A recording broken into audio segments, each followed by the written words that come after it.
to welcome you to the Provo Municipal Council work session agenda. This is our last meeting for the year, and I'm grateful. We'll take 1 second here as the chair and just thank each of you for the great year that we've had. I'm very grateful to each one of you, the work, and the things we've been able to accomplish together. Thank you. And we'll begin. If I might, I'd like to thank you for being a great chair this year and for your service in that role. Thank you. Amen. We'll begin this meeting with I second that motion. Thank you. We'll begin this meeting with a roll call. Before we do that, this meeting is being broadcast live on YouTube, Provo City Council. Will also be available for on-demand viewing.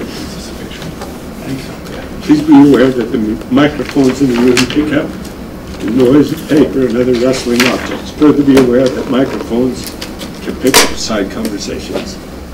We'll begin with the roll call. Cliff Strachan. Dave Seal. George Hanley. Elizabeth Hamilton. Gary Winterton. David Harding. Hannah Salson. Dave Knack. Mayor Kafisi. Mayor Parker. Isaac Paxman. Thank you. George Hanley has offered to give our opening prayer. Thank you, George.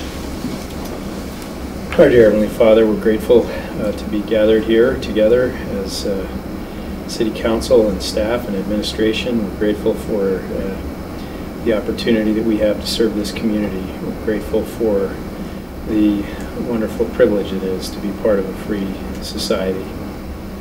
We honor that privilege and seek to do our very best in these responsibilities, and we pray that Thy guidance and assistance will be with us always. We say these things humbly in the name of Jesus Christ. Amen. Thank you, George. Before we proceed with the agenda, I'd like to remind those in attendance that although this public meeting is a public meeting, only those present and those seated at the council may speak or ask questions unless otherwise directed. We'll begin with item number 1, discussion on a statement of intent regarding voting policy in Provo City. This item is scheduled to be 25 minutes, and I think we have a 1 o'clock time certain item coming up. So we will begin with item number 1. Thank you, Mr. Chair. So just a real quick review. I presented in September the ranked choice voting option that the state has allowed us to consider.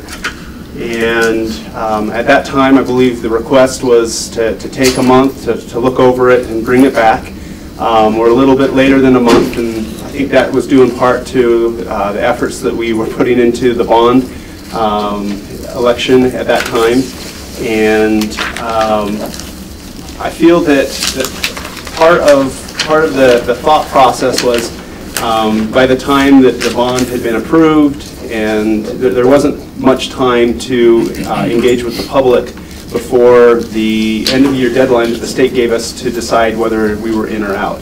And I think that was part of our understanding, was that by the end of the year we had to decide definitively, are we in, are we out, and we really felt like that was an abbreviated amount of time to reach out and talk with the public about that. Just recently we've become aware that the state isn't looking at that year-end declaration as definitive or as a firm commitment. Basically they've said that would preserve the option, but that any time during the spring, I've heard up until May, we'd be able to back out. So under the assumption that we needed to commit yes or no by the end of the year, through some discussion, not in a public meeting, but just in side conversations, the feeling was we've struggled. The county seems to have struggled with the past couple of running the last couple of elections, particularly with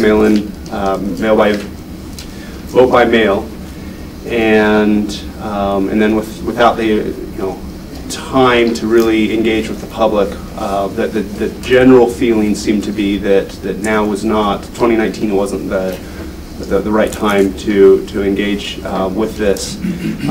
So with that in mind, Hannah, if we could bring up the statement of intent. So with that in mind,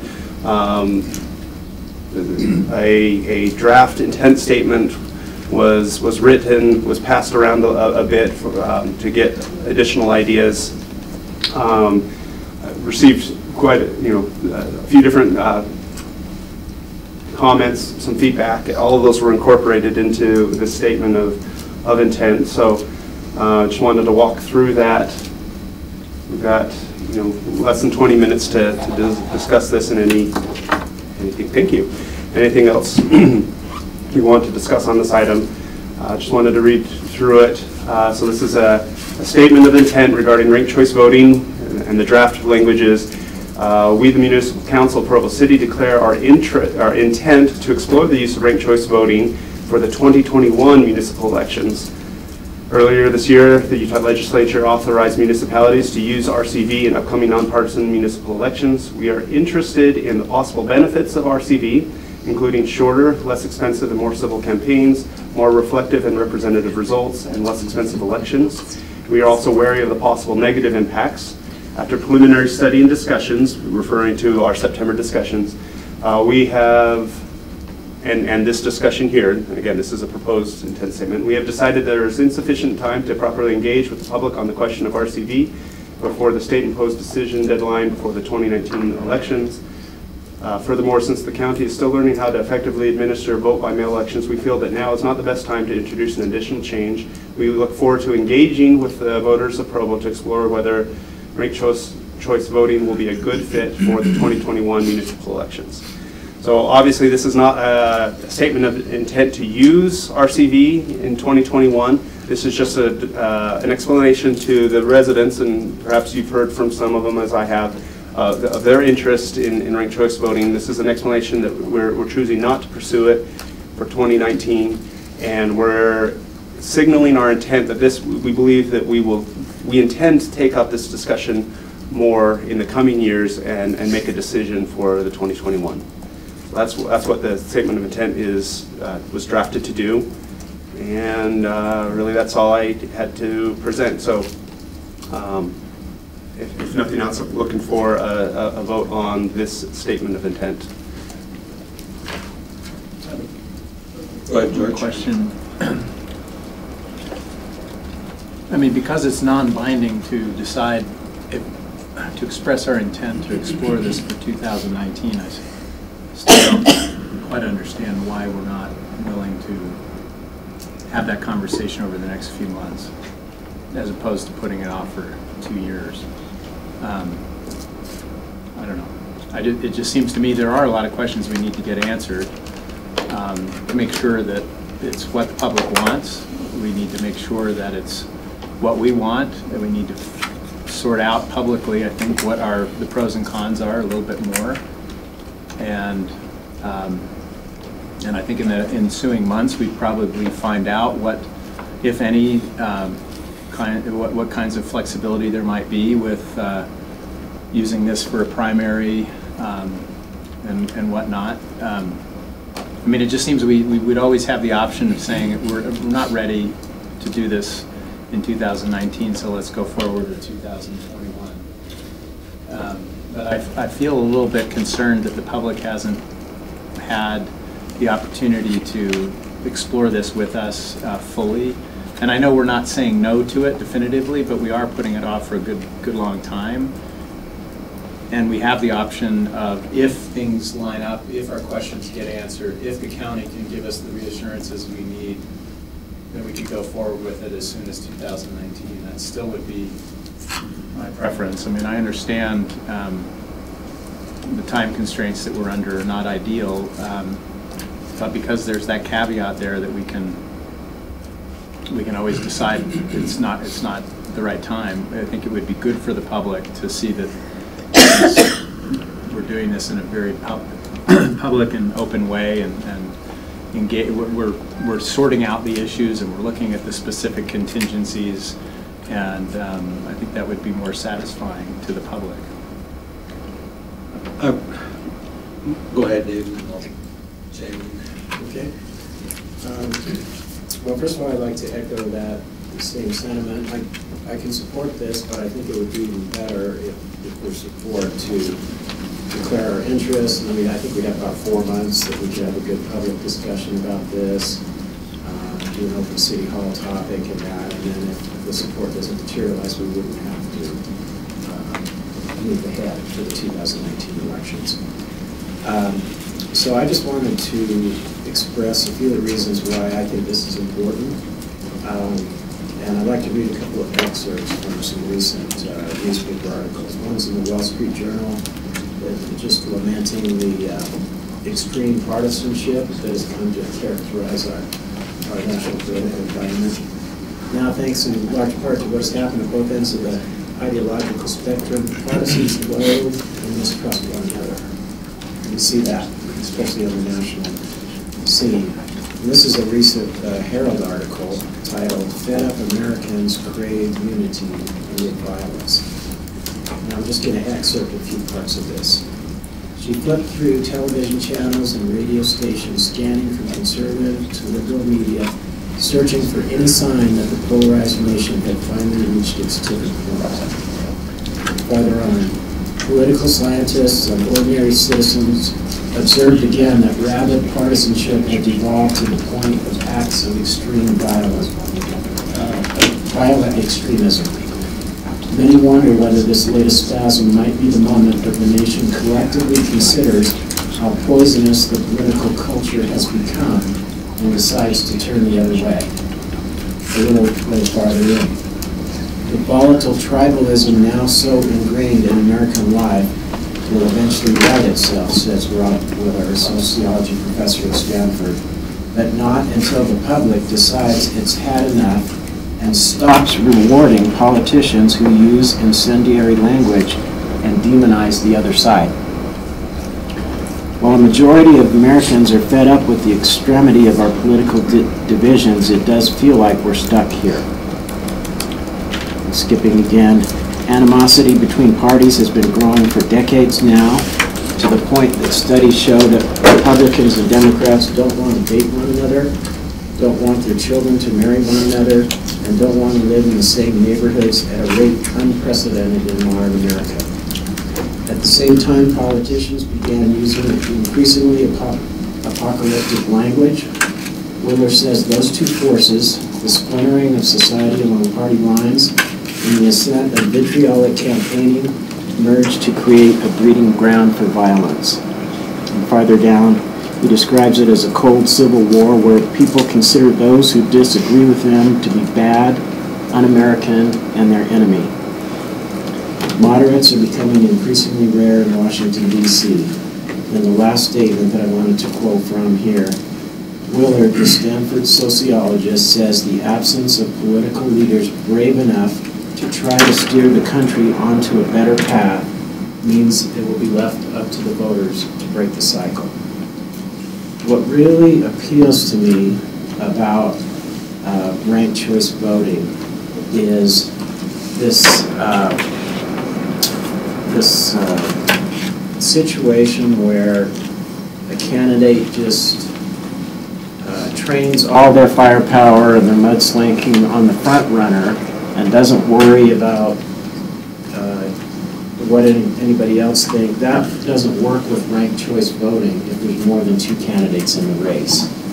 Because you have to take into account not only people's first choice, but their second choice and their third choice. So I personally think that there is a great advantage to this method of voting that can really make a difference, and I would love to see the political leaders in Provo be some of those political leaders that they're talking about here, brave enough to try to steer the country onto a better path.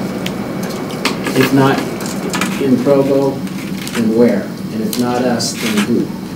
So I can support this if we don't feel like the time is ready, but again, I'm with George. I would prefer to, if there's enough support, to at least tell the state that we're interested, have those 4 months of discussion, and then if the popular support doesn't materialize, then we run into problems, then back out of it from there. Thank you, Dave. I'd like to respond to some of those things and also make a comment or two of my own. I think you're right. Everything you read there, I agree with. I have no problem with any of that. Ranked choice voting will not solve that problem. It is a little step, it is a teeny step that might help, but we've got to deal with it in our own hearts, and that's where the challenge, that's where the real problem is. It's that we, as a country and as a community, have lost trust of the public. They just don't trust.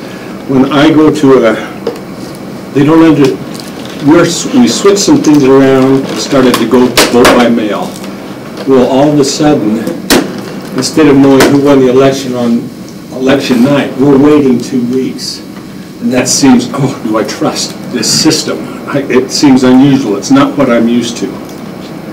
And then we go into a situation where we do the vote by mail and the person goes to the rec center, stands in line, waits for 5.5 hours to be able to cast their vote. That is not the trust that we want to. We lose trust. And personally, I think that's where we're at.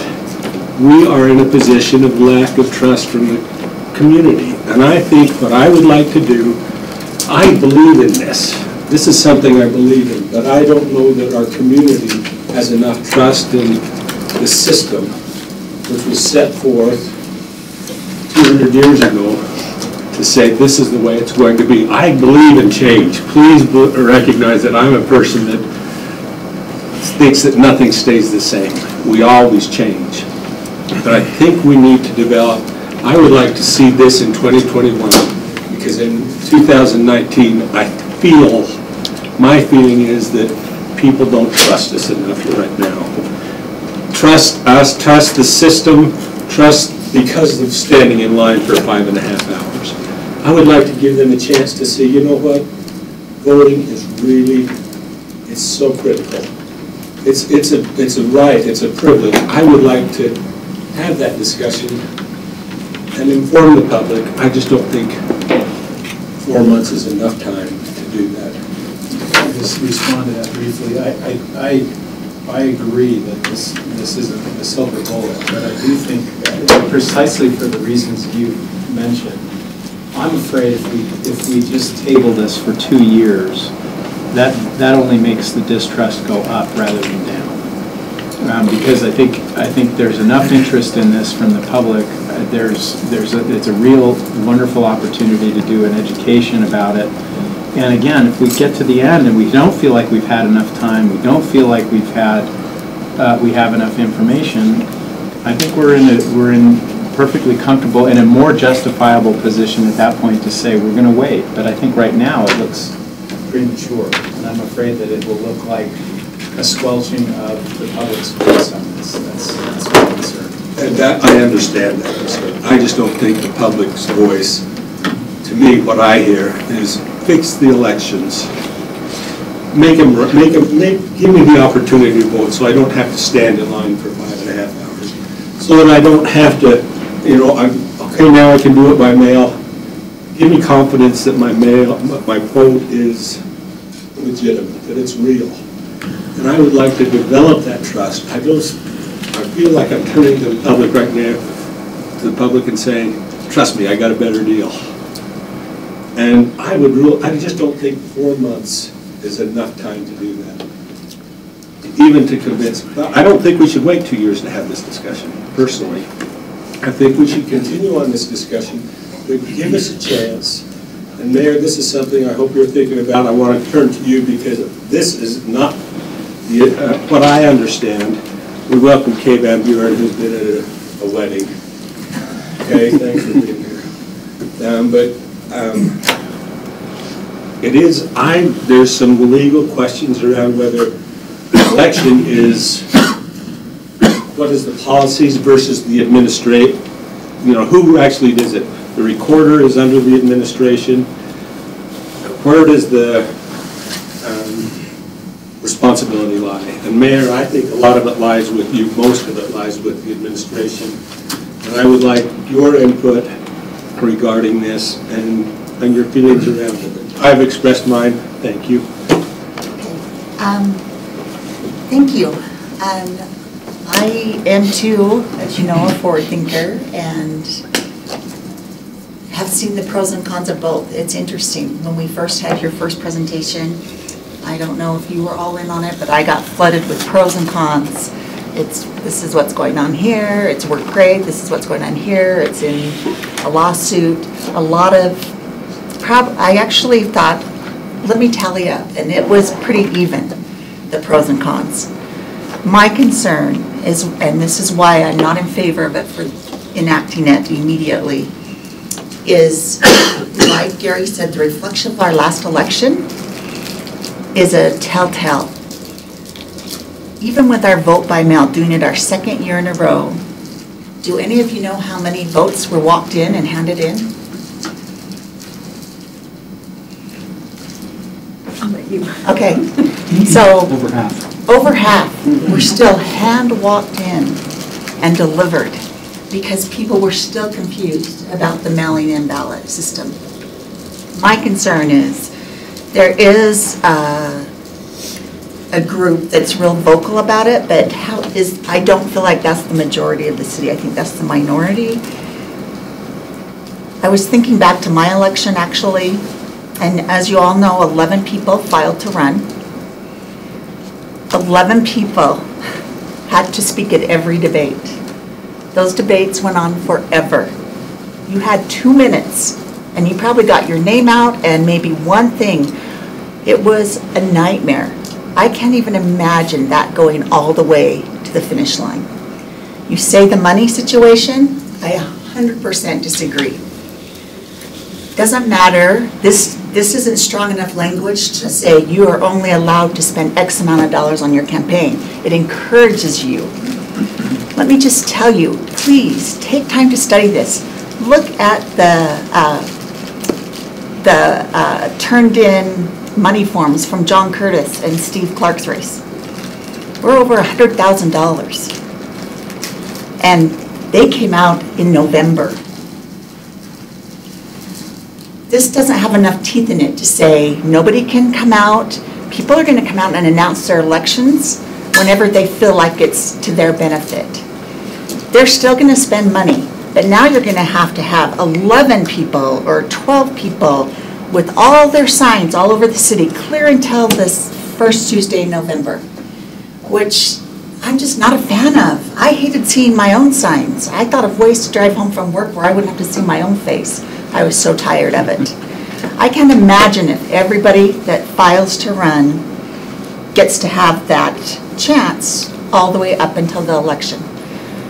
And I know a lot of you have done elections and they've been smaller. They've been you've maybe ran unopposed. Or maybe there's been one other person. But let me tell you, when you run a full-on election where there are multiple candidates, it is expensive. It consumes your whole year. And if this had teeth in it that said it's against the law for a sign to go up until August 1st, or it's in law now that you are allotted to only spend X amount of dollars on your campaign, I would be in favor of that. But because it just suggests, and I also feel, I like the study from Stanford. Have you been to Stanford, David? I did. They're very liberal there, and I love them for that. But with that said, it's not they're not going to be able to say, oh look, Provo read our study and Provo followed it, and now our problem's solved across the country.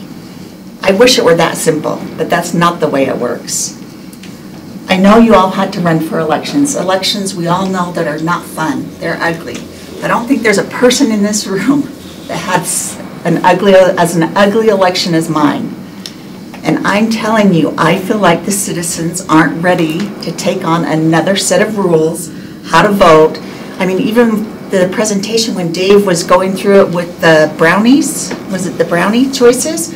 Half of us were lost by the end. Can you imagine trying to get that out to the public? I just feel like we're not ready yet. I'm not saying it's not something for the future, but I think there's still some glitches. I think maybe implement it for a primary, but I cannot fathom opening it up and letting everybody that files run all the way through till the end of election. Our city will turn into a graffiti mess of signs. The debates will be horrible. They will go on for hours, and you still, as a candidate, wouldn't get your point across. The funding would be out of control, and the start times would bump up earlier. I know I announced my run in January. I was hesitant. I thought that was early. But then as I studied and looked back at other people's financials and kickoffs, the financials were unbelievable for the city, for the mayor's seat. I like, take your breath away type financials for this position. And the start dates were earlier than I had ever thought. I just feel like there's so many unknowns that at this point, I'm just not in support of putting one more thing, or I got an email and they said, please don't cram one more thing down our throats. And that's kind of what it feels like to some of the constituents, is let us get our feet under us with this vote by mail. And as you can see, 50% of them still walk their ballots in. So they still haven't caught the vision of, you can fill it out and put it in the mail. They still need a little time. The city needs a little time. So I can say at this point, I'm 100% against it. But with that said, I'm still open to look at it at the next election. And the 2 years does sound long, but you have to remember, George, that we run this election this year in 2019, and then the county runs, and then we run again, and we can only implement it when we run. So that's the reasoning behind the 2 year. So Chair, we have, I think, hit that bewitching hour. Though I'm not certain I've seen Dr. Gaddis. She's here. She is here? She's in the waiting. Okay, perfect. If I could, just a quick thought. I have several thoughts, several reasons why.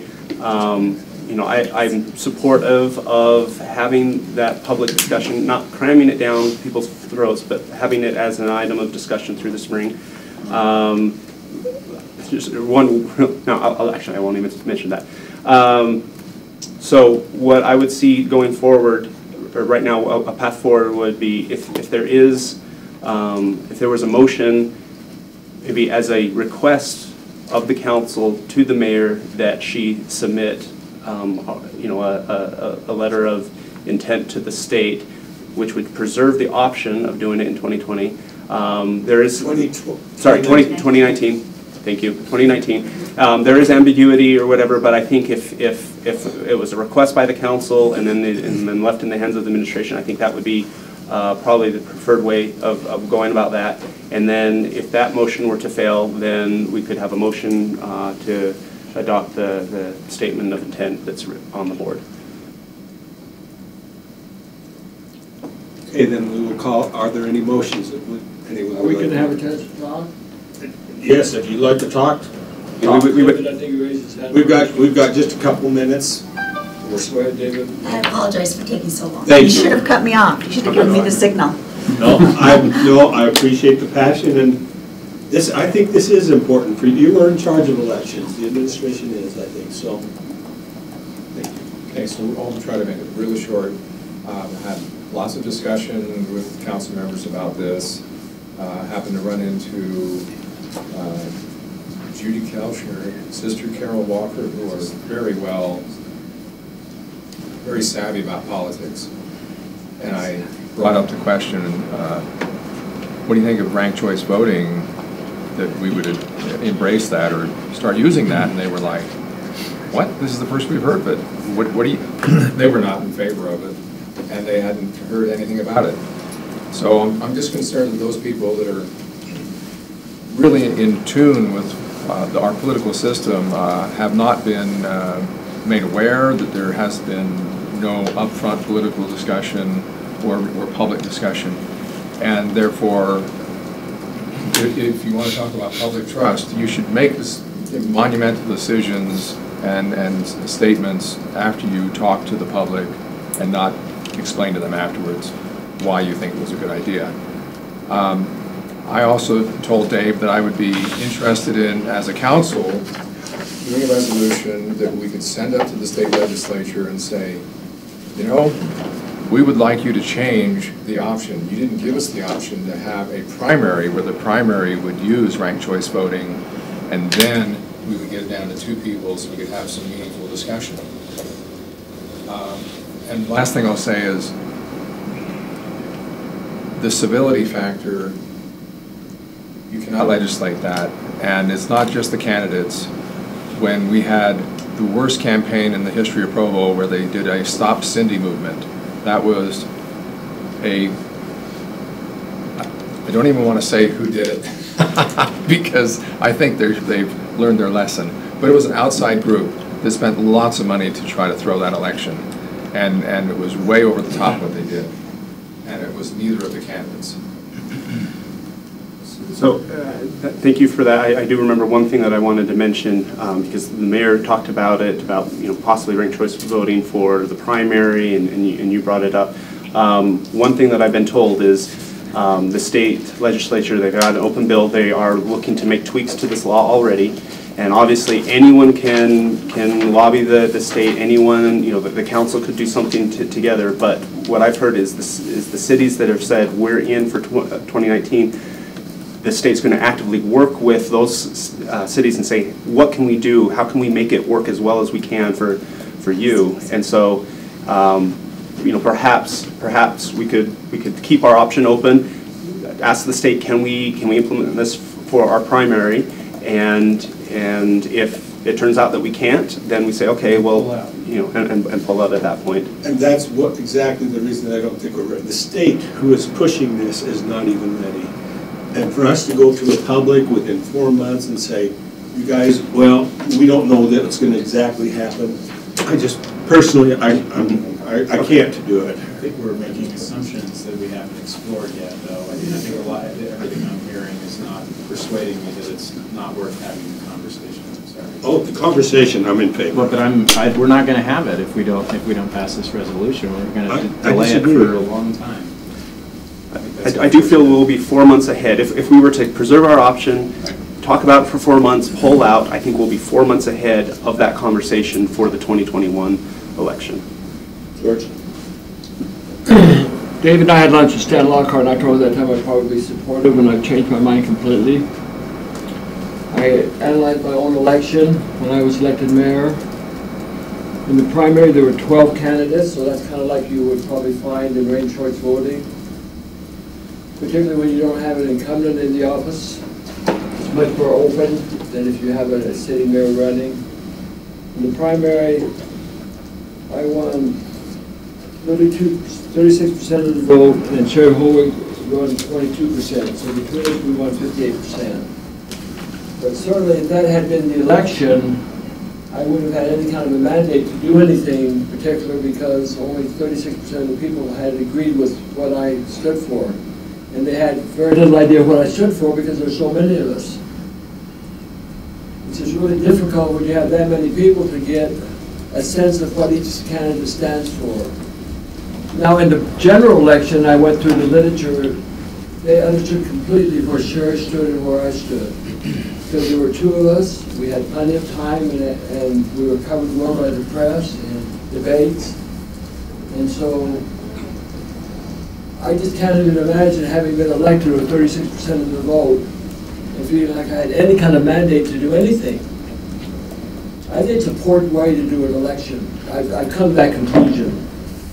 It doesn't, saving money isn't why we have elections. We have elections to elect the best people possible to the office. I don't think we should limit spending. I think that should be the choice of the people. I was an unknown candidate. Sherry had run twice before. She'd run for mayor. She was a city council member. Did I have to spend more money than she did to be elected? Obviously I did, because I was an unknown. I had never even run for office. I hadn't been to a council meeting before I decided to run. So it took a lot of time, effort, and money to get my point across. I couldn't have done that with 12 candidates. In the primary, I was able to get a reasonable amount of the vote, but I didn't feel like at all that people really knew what George stood for or what Sherry Howick stood for. When you have 2 candidates, there's plenty of time in the debates, plenty of time with the paper coverage for people to know what way to go. So, Thank you. We're going to have to shut this down if you keep it really short. just one other thing too, unless you run a citywide election, you folks don't understand what it's like. If you run a council election, Dave Sewell can tell you, the mayor can tell you, Dave Connect can tell you what it's like to run a citywide election. I just had come to the conclusion I couldn't support it based on my experience, which is the best thing, the biggest help for me. It just, I can't see it working well for our citizens. I'd like to make a motion with some explanation. So I think we've had 3 that have expressed, including the mayor, that have expressed a concern about the lack of a primary. And personally, I see that as a completely separate issue. I think you can have a primary, well, except that the state isn't allowing it, but you could have a primary with ranked choice voting. So I'd like to propose that we not go ahead, since there's obviously not strong support to do it next year, but pass this resolution stating our intent to consider it for 2021, so we have plenty of time to discuss it, and additionally send a message to our legislatures that we would like the option of having a primary with ranked choice voting added. So, we're missing Brian. Is there a quick way to add a sentence to what we're considering now? Well, here's what I would tell you. If you're not going to actually, if you're going to down the road of a resolution, you could pass this and you could just pass this and you could amend it when you go to do an actual resolution. Are we talking a resolution, or just, I like the intent statement still? Intent statement really is just a communication. That's all I'm willing to do at this point, personally. So are you comfortable with it, your motion being that we pass this As an intent statement? as an intent statement and then revisit whether we want to communicate to the state our desire to have a primary option?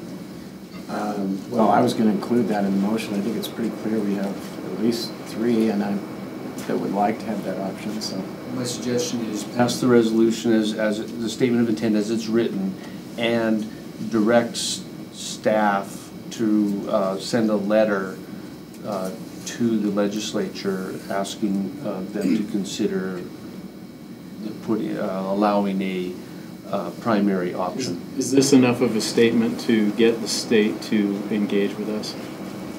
I mean, that's Depends on if they're interested or not. That was what was appealing to me about passing the statement of intent, not because I've made up my mind, but because I don't know, I think we can't possibly know enough until we've really rolled up our sleeves and looked at all the alternatives and talked to the state and talked to the county, and that's why I was wanting to move ahead with this. But if this at least gives us that window of conversation with them, then that's at least a compromise I can live with. I would, like I say, I'd rather go the other way. But Dave, do you know what cities have bought in on this? I've heard Lehigh, Draper, Riverton, Murray. They aren't for sure. West Jordan. They aren't for sure. I know Who is it? Lehigh is not for sure. They're just delaying their opt-in. Every mayor I've talked to is Yes. They still have wishy-washy. not decided to actually opt in. They just are delaying it. I'm sorry. No, that's good. But I think for I don't think right now we're considering doing it. I think what we were possibly talking about is keeping our options open. So I took that as like who's contacted the state to keep their options open. And I'm wanting to know who isn't 100%. Oh. Which cities? I think it's something like 8. I know.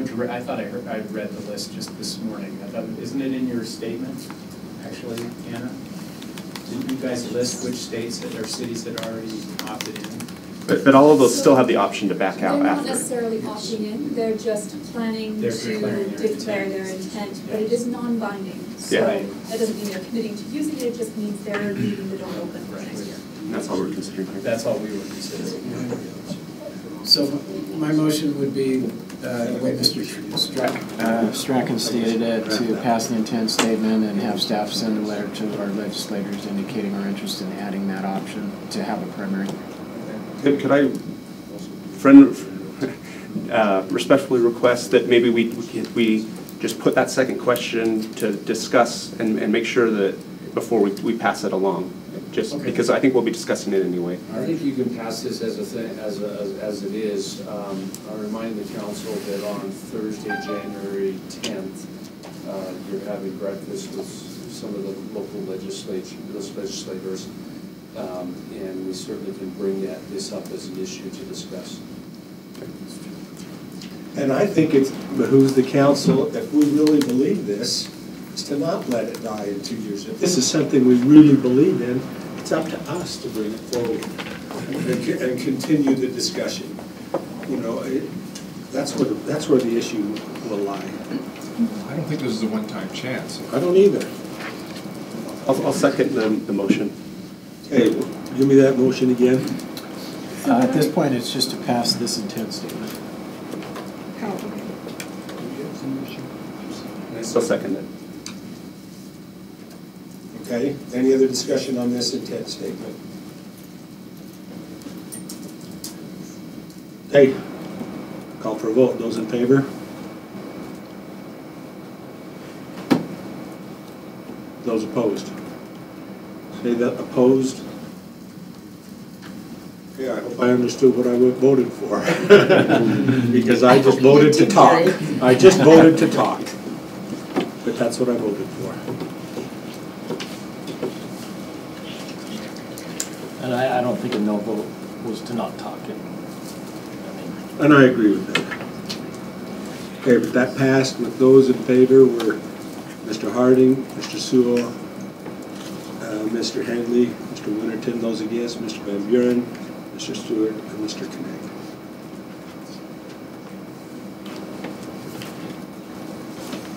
Does the mayor have to sign the resolution? This isn't a resolution. All it is a council intent statement. Okay.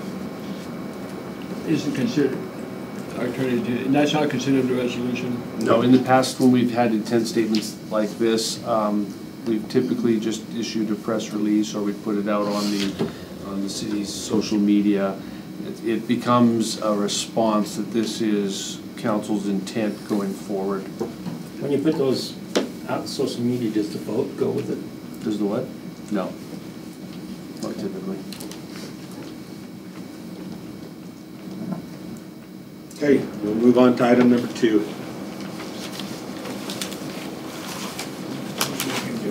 Presentation and a discussion on recent updates to stormwater requirements of the State Division Water Quality, and we will welcome Eric. Thank you for being here, and thank you for your patience with us.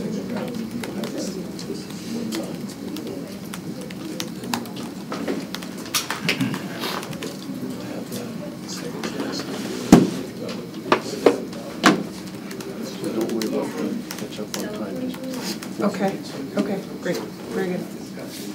Well, thank you all for having me back. It's been about a year since we've been here talking about wastewater, and I appreciate the opportunity to talk with the council about stormwater as well. I've brought with me today Jean Riley.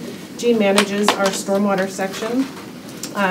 Any hard questions will go to Jean. So I just wanted to spend a little bit of time kind of talking big picture about what is stormwater and what are we doing at the state, why are we concerned about it, and then Jean's going to talk a little bit about the specifics of the permit that Provo City works under and some of the changes that were made in 2016 that are coming due in 2019 for implementation. And we're starting to see a lot of interest in this permit change now that the implementation date is imminent. In fact, I have an appointment with Representative Schultz at the Capitol at 3 o'clock because he's also very interested in this change. So the developers, development community, the legislature, city councils, city managers, public works folks are all really interested in some of these changes. So we're here to hear from you. This was at your request. So if the information we're presenting is not interesting or relevant and you want to go a different direction, I'd be happy to have this be informal, take your questions as we go. So with that, is this my clicker? I don't know if that's going to work for this, but it usually does. I think it might just work. Oh, you turn it on? That usually helps. Yeah. All right. So big picture, when we think about the discharges to Utah Lake, the pollutants that are affecting Utah Lake and the Jordan River, we think about wastewater and stormwater. And I have to commend the city for the work you've done over the last 2 years to really make some tough decisions on your wastewater infrastructure, and really, really grateful for the leadership that you are bringing to the county in protecting Utah Lake. So kind of, I won't say we've checked the wastewater box, but we've made a lot of progress there. We've been talking a lot about it over the last few years. Stormwater is the other piece of that. And at the state level, one of the conversations that we're really trying to promote is this idea that water infrastructure is a full cycle. We hear a lot of talk about water development, water storage, the Bear River projects, the Lake Powell projects, the need for rehabilitation of some of our dams. Those are really important projects for the state as we grow. But all of that water that we're going to be developing and bringing to our urban areas will become wastewater. And the development of urban areas also generates stormwater. And so as we're thinking about how to finance and how to manage water infrastructure, we want to be thinking about it kind of the full circle, the full cycle. Just a reminder why we care about stormwater and wastewater pollution is these waters that are amenities for our communities. In Utah County, Utah Lake is the gem that we're trying to restore and protect. And the water quality issues in that lake are affecting not just the aquatic life and the fish, but also public health, recreational access, agricultural uses. I think you're all aware that we are engaged in a very expensive, long, and deliberate study of Utah Lake to understand what the needs of the lake are, ultimately what the final regulations will need to be to protect Utah Lake. We've set up a steering committee and science panel. Provo City holds a seat on the steering committee, Gary Calder from your Public Works Department. We've spent a year getting our process set up, seating the science panel, selecting a contractor. I think it's been a bit painful for everyone because we just want to start the research, but we believe that setting the process up right will help us ensure that the answers will be something that everybody can trust and use for good decisions. So next summer we'll start with our actual studies on the ground, and we expect to have kind of new water quality goals and an implementation plan by 2022. Any new implementation of new regulations for nutrients for Utah Lake won't be implemented until 2030. That was a commitment we made to Utah County communities that Walt Baker made and that we are committed to maintaining. So there could be more regulations, I guess, is the point of this slide. It will be driven by the science that we are engaged in specific to Utah Lake, and that we will give communities time to implement any additional regulations. When we think about pollutant sources and nutrients, we have had a lot of conversation about wastewater. These numbers have changed a little bit, but we have a much better handle on the role of wastewater in water quality implications in Utah Lake than we do stormwater. But we also know that stormwater is a very important piece of the puzzle. So we don't want to hold that up. So what are we really talking about? Stormwater is basically all of the water that runs off of the landscape during the storm event, in short.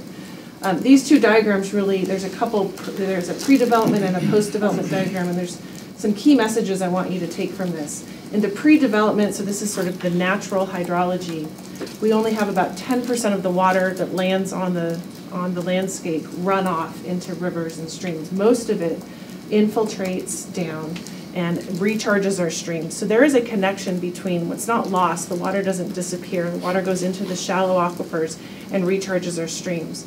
After development, when we have what we call impervious cover, your concrete, your asphalt, your roofs, we get about 55% of the rain that lands on those surfaces runs off into the river. And that has two effects. One, during a storm, all of the stuff, the fertilizers, the oils and greases from cars, all of that pollution gets washed into the stream in that event.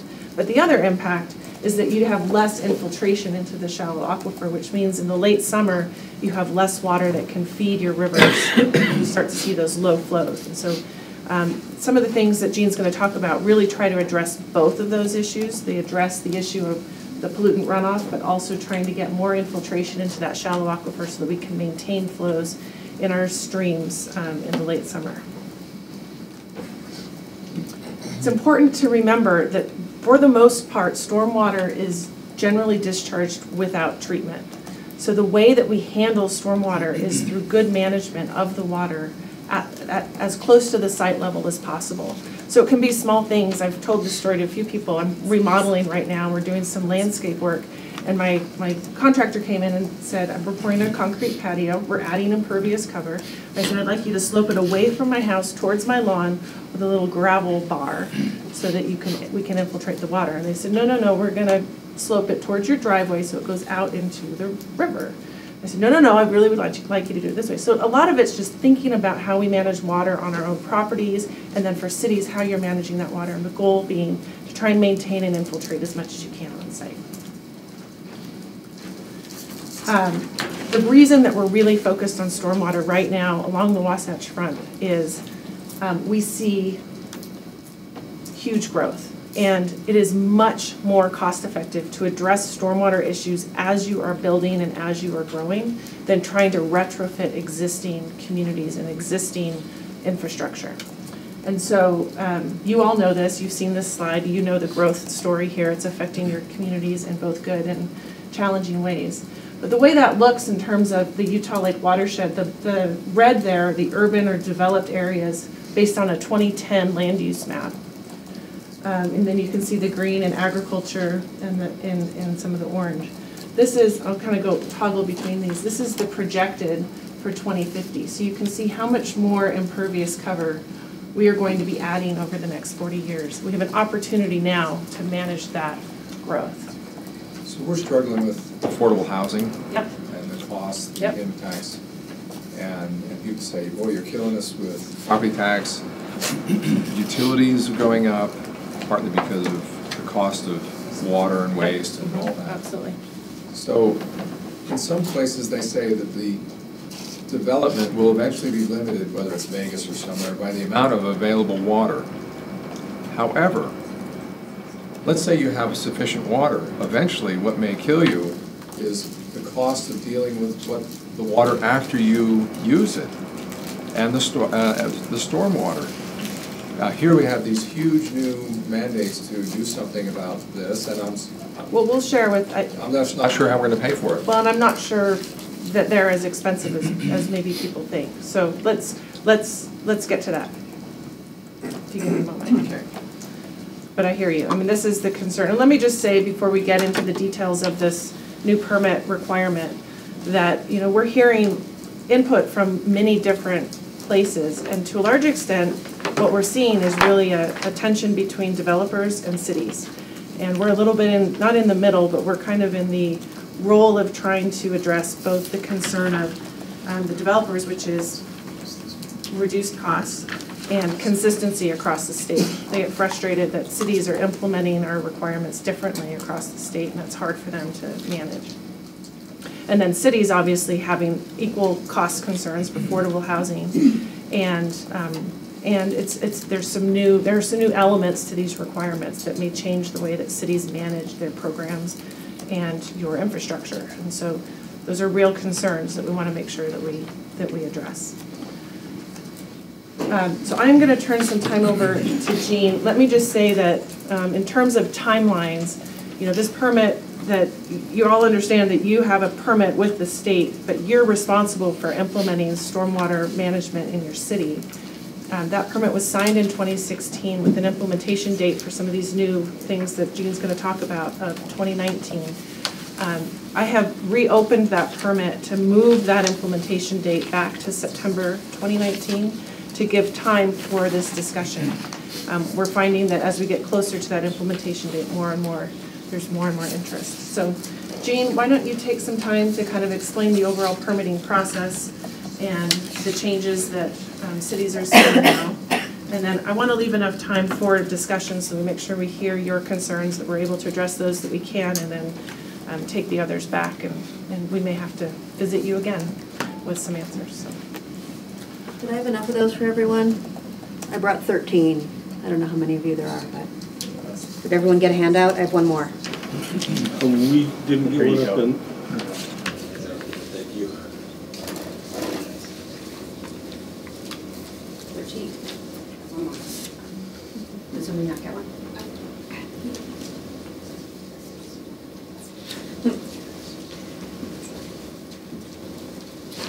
Okay, so the permit, what I just handed out to you is a summary of how we got to where we are with the stormwater retention standard and low impact development requirements in our permit.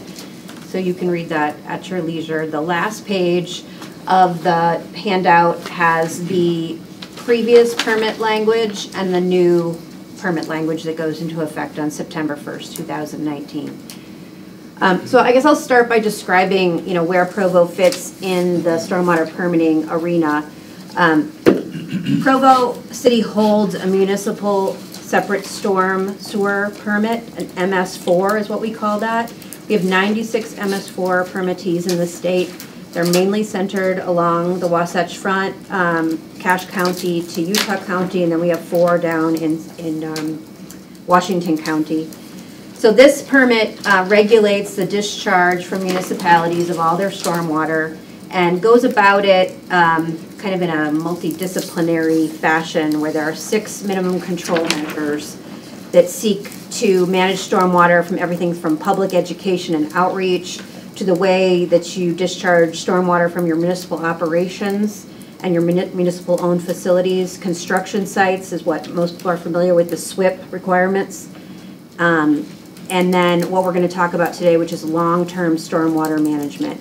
So like Erica described, the reason we have a much better handle on the discharge of pollutants in wastewater is because they monitor their discharges. They have requirements or individual permits at each wastewater treatment plant, and they measure that on a regular basis as dictated by their permits. Your permit, Provo City discharges stormwater, but they do not monitor end-of-pipe discharge limits in their stormwater. We seek to control it through best management practices, through a variety of best management practices that are laid out in your stormwater management plan that Brian and Rob over here oversee. So, but we're still seeking to manage stormwater for urban development, construction, residential, and industrial and commercial sites. So traditionally, I'm a civil engineer, and I was taught to manage stormwater when I went to school by collecting it, conveying it, and discharging it, getting it away from development as quickly as possible. There's been a real change in the way we manage stormwater in the last, 10 to 20 years. So basically, we're taking our water from our impervious surfaces, roofs, driveways, sidewalks, roads, and conveying that into drainage inlets. You're used to seeing this via curb and gutter, into inlets that goes into piping. There's a clean kind of situation. Here's one where we've collected quite a bit of contaminant from the road surface. And discharging that via outfalls to our receiving waters. And for the most part, this is largely untreated. So you can see that you pick up quite a bit in stormwater, both oil and grease from the roads, fertilizer, nutrients and fertilizers, and pesticides, pet waste, trash and debris, and just general sediment from the road, which carries with it nitrogen and phosphorus. All discharged to our receiving waters, Jordan River, and in your case, Utah Lake eventually. So what are the problems with this? Basically what I just described, you're picking up contaminants as you're quickly conveying this away from the site. Trash, nutrients, heavy metals, pathogens like E. coli, sediment, and oil and grease. So these are the water quality impacts that we're seeking to control through your MS4 permit. And why do we have this in here? So basically we're looking at a philosophy change in how we manage stormwater, from the collect quickly, convey it away from the site, to a retention strategy where we're seeking to manage stormwater on site and minimize the water that is discharged, a portion of the stormwater that is generated, minimize how much we're discharging from the site. So let's see if I wanted to skip to the,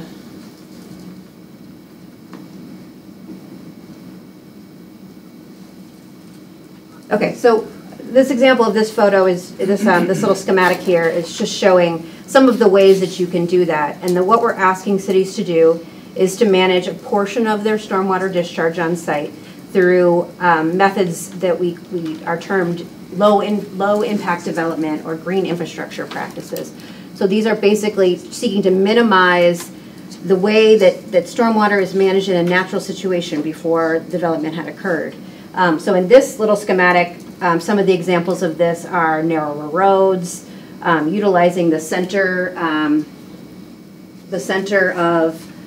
the cul-de-sac as for stormwater retention. This is a cluster development where, as opposed to having multiple street blocks all built out, they're all clustered around one common cul-de-sac. The roofs here drain off onto the impervious surface, onto the pervious surface behind the houses. So there are ways. These are just some of the ways that you can do that, and I have a lot of photos of what this looks like, so you can visualize what this looks like.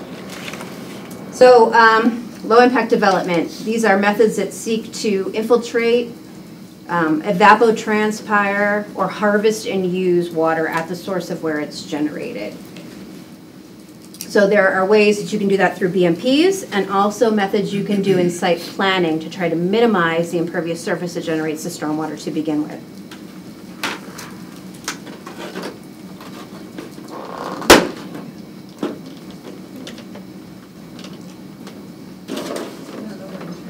Where are we pointing this at?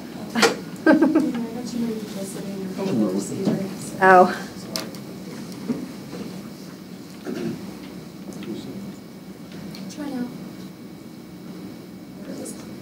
There we go.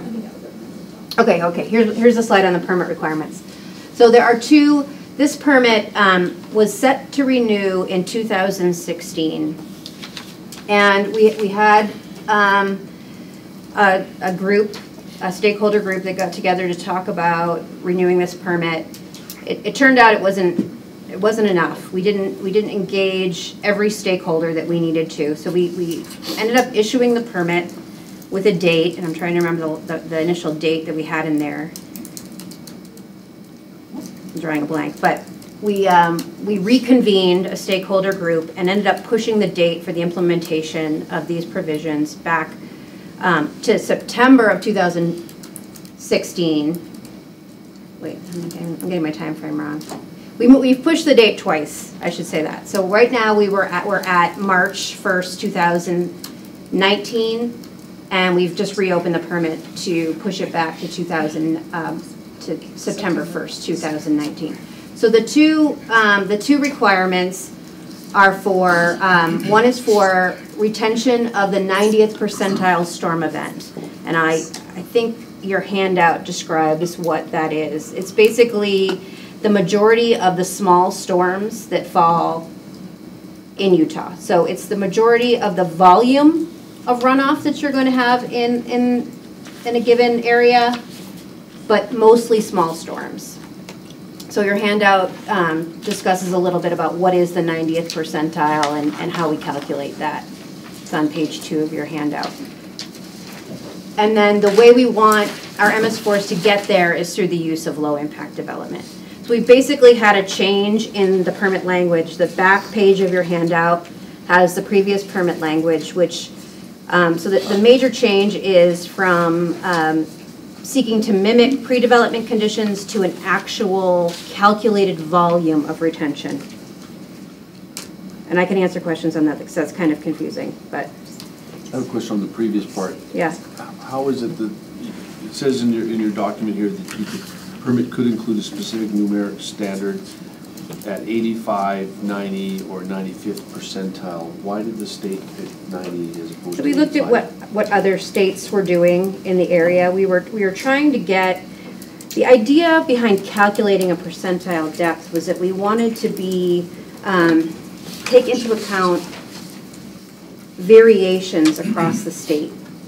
So perhaps on the benches in Logan, your 90th percentile is going to be higher than it is down in the valley in Provo. So by calculating it, you're actually taking into account the variations in hydrology across the state. Several states will have an actual depth. So they'll say you need to retain a half an inch or an inch, the first inch of rainfall. Some states use 85, some use 90, some use 95. An inch to an inch 1.2 inches is common on the East Coast.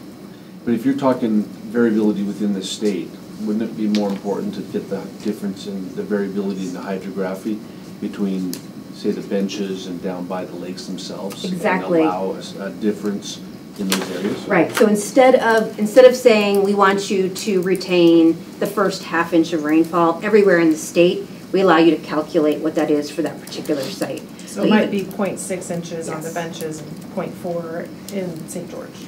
And then you're supposed to somehow work that calculation to come at the 90th?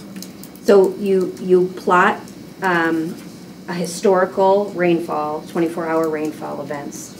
That's what this shows on your graph here. So this is in Provo, that equates to 0.64 inches in Provo. And have you calculated multiple stations in Provo? So I would guess you have.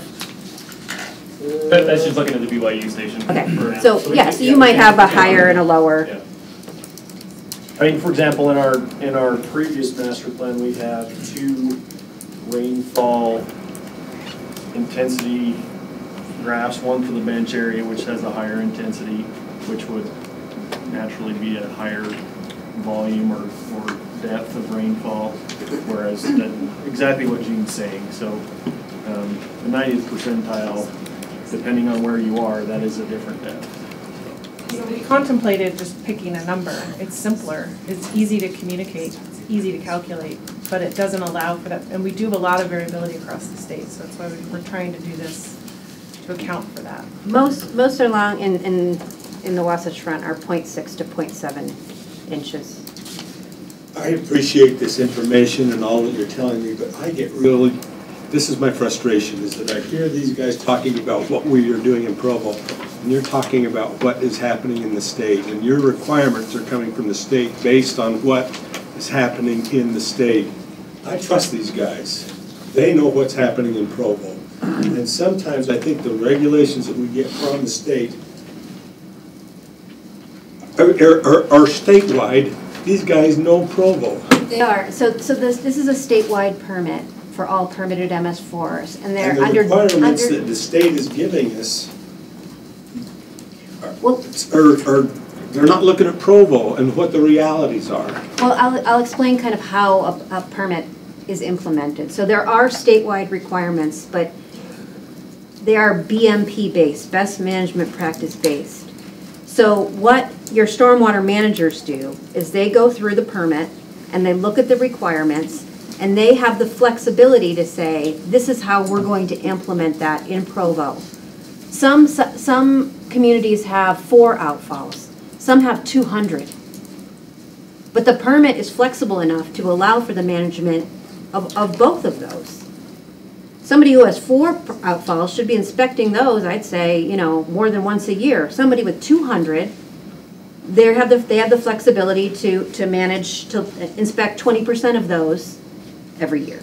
So the stormwater management plan that your stormwater staff here have developed is their roadmap for implementing the permit.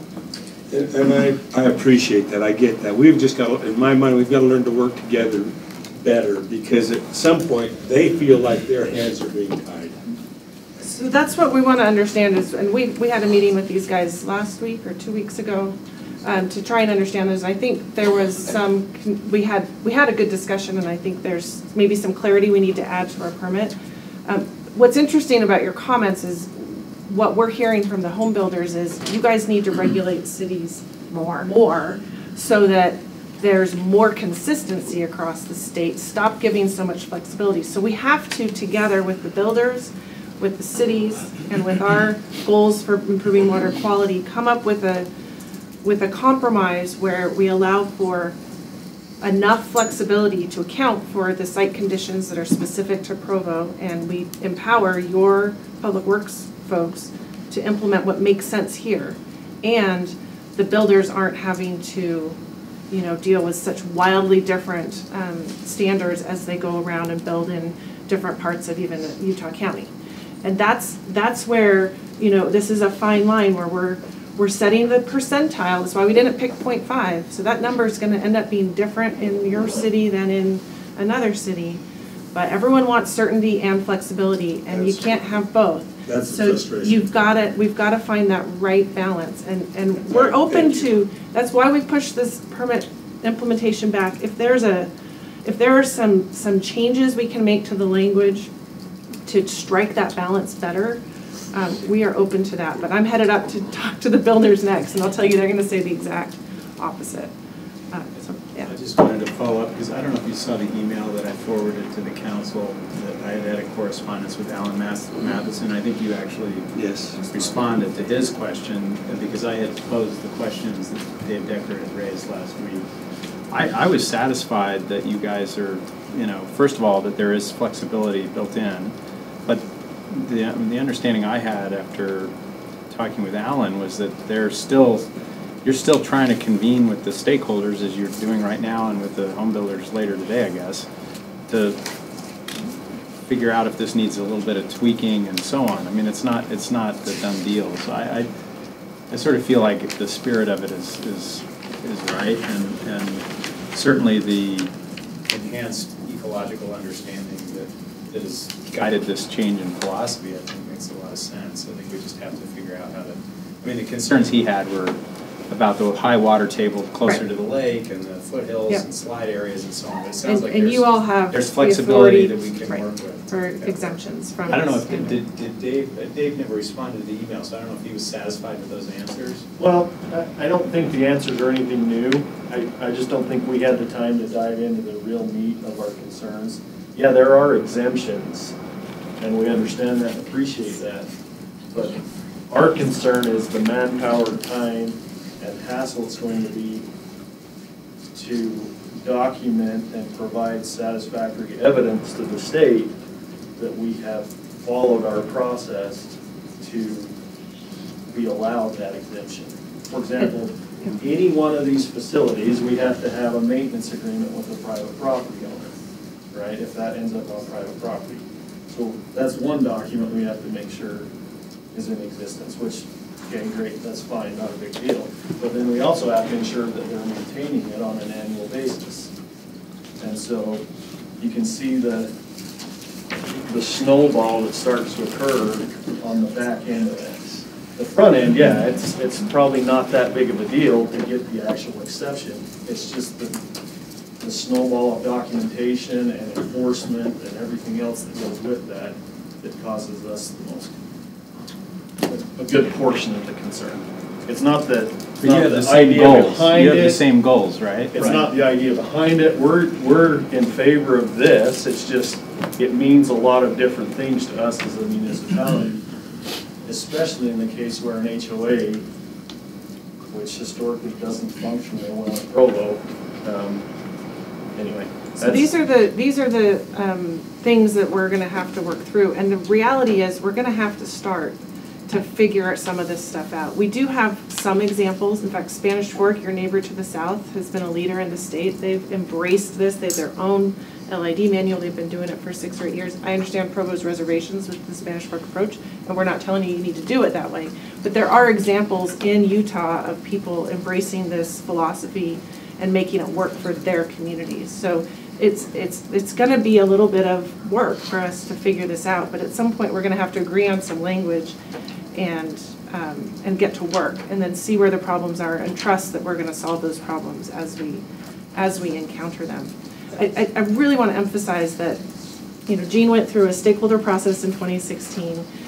We got pushback. We reconvened a new stakeholder process. I think Provo City's you've attended most of those meetings, been involved in that. And one of the key things we heard was, we don't know what your language means. You need to give us a guidance manual. So we went out and we spent $100,000+ on a consultant to come in and take all the best practices that are applied across the country and figure out which ones actually would work in Utah, lay that out. So we now have that manual as guidance for the cities and for the developers. And so we thought we were good. And now there's more concerns, and there will always be concerns. So we need to figure out, we need to really understand what those are and whether we can fix them with clarity, or whether we're going to have to get to work and actually start implementing some of this and then work through some of those concerns as they occur. Are you recommending for residential, like you could have a 2-car garage, or a 3-car garage, you could have a lot of cement. And if all that's going down into the street versus you could do, well, in Provo, I don't think we allow pavers, but if you could do pavers or permeable cement. I have a whole lot of photos of what these things look like that I can show you. Absolutely. The thing is that Provo is free to choose the BMPs that work for them. So this BMP manual that will be released in just a couple weeks, and we have training sessions that will roll out on it, are just guidance for cities. Provo can choose what they want to see in their city. It's an opportunity, I feel, to create the stormwater management strategy that you want in your city. You know, what do we want? What do we want it to look like, and what can we maintain? And there's some other, you know, as I hear Dave Decker talk about the vision for wastewater and wanting to recharge your aquifers as you're worried about water supplies. I mean, this is putting water in your aquifers as well. So there's, you know, looking at water, which I think that your city has done a good job at looking at it holistically. We've got drinking water, we have water supply, we have wastewater, we have stormwater. How do we integrate our management? This gives you some new tools to do that. And I want to say that I appreciate that, and that's what my intent for stating that is. It's just we need to talk more. We can go back to the last issue. Let's just keep the dialogue here, and then we come up with the best options. Ultimately, hopefully, you're giving us options rather than mandating. Say you have to have this done and do it this way, because I have felt that pressure from the state in not allowing the local governments to deal with their own problems in the past. That's been a feeling that I've experienced, and I know that's what I'd call distortion, my lack of, it's been my experience, and it's not, and I know that's not your experience, but I just let you know my experience, and I think if we continue to talk about what you were just talking about, that's the goal. One of the things I took from the meeting we had with the Public Works Department a couple weeks ago was that there was some mistrust or misunderstanding about how we will work with this permit requirement. We have 96 permittees. We have 1 staff member responsible for the whole state. There is no way that person is going to go in and check each development and say yes or no, in this case you should have had, you know, we're not going to get to that level. What we will be looking for is that you have a process in place, that you have set up management practices that prioritize infiltration and retention as close to the site as is practicable, and that you're following your process. When we come in and audit, that's what we will look for, that you've got a process and that you follow it. And we're not going to get down to get out that development from 2009 and let me see what decision you made. You guys are empowered to make those decisions. That's how this permit is set up. Yeah, and we should say, I mean, we view our MS4 cities as partners in implementing this. We worked with our cities and we sought feedback on this in an effort, and we will continue to do so. We have to work with our cities. I mean, we don't have, at the staff level, at the state, we can't enforce all of this. We want our cities to understand, to buy into this, to make it work for them. That's our goal. Thank you. We've got, Brian had one question, and then we have some students here that are in a rush to go take finals up at BYU. Okay, great. And we can't hold them off on that. And so, Brian, do you want to add the last word? And we probably don't have time, but I don't know, I don't think we're through your presentation yet, but And I apologize. Show you some pictures. had you intended on talking about the future, I mean, beyond the 2019 rule implementation about TMDL, and because I think that gets to the heart of some of our concern. Our strategy dealing with flood control has been regional, where this kind of gets away from that philosophy on a water quality to some extent. So I didn't know if you were going that way with TMDL. Erica touched on it a little bit at the beginning on the water quality study and what that will mean, but I guess we didn't really discuss how that would look. So should we find that the pollution coming from stormwater and wastewater is still more than the lake can assimilate, we could develop new requirements for both. Our commitment is that should we do that, we won't implement them until 2030. Give cities plenty of time to plan. Never yet in Utah have we implemented numeric standards in stormwater, which means you're monitoring your outfalls and you have to hit a limit like you do in your wastewater treatment plant. We haven't done that in Utah. We don't want to get to that.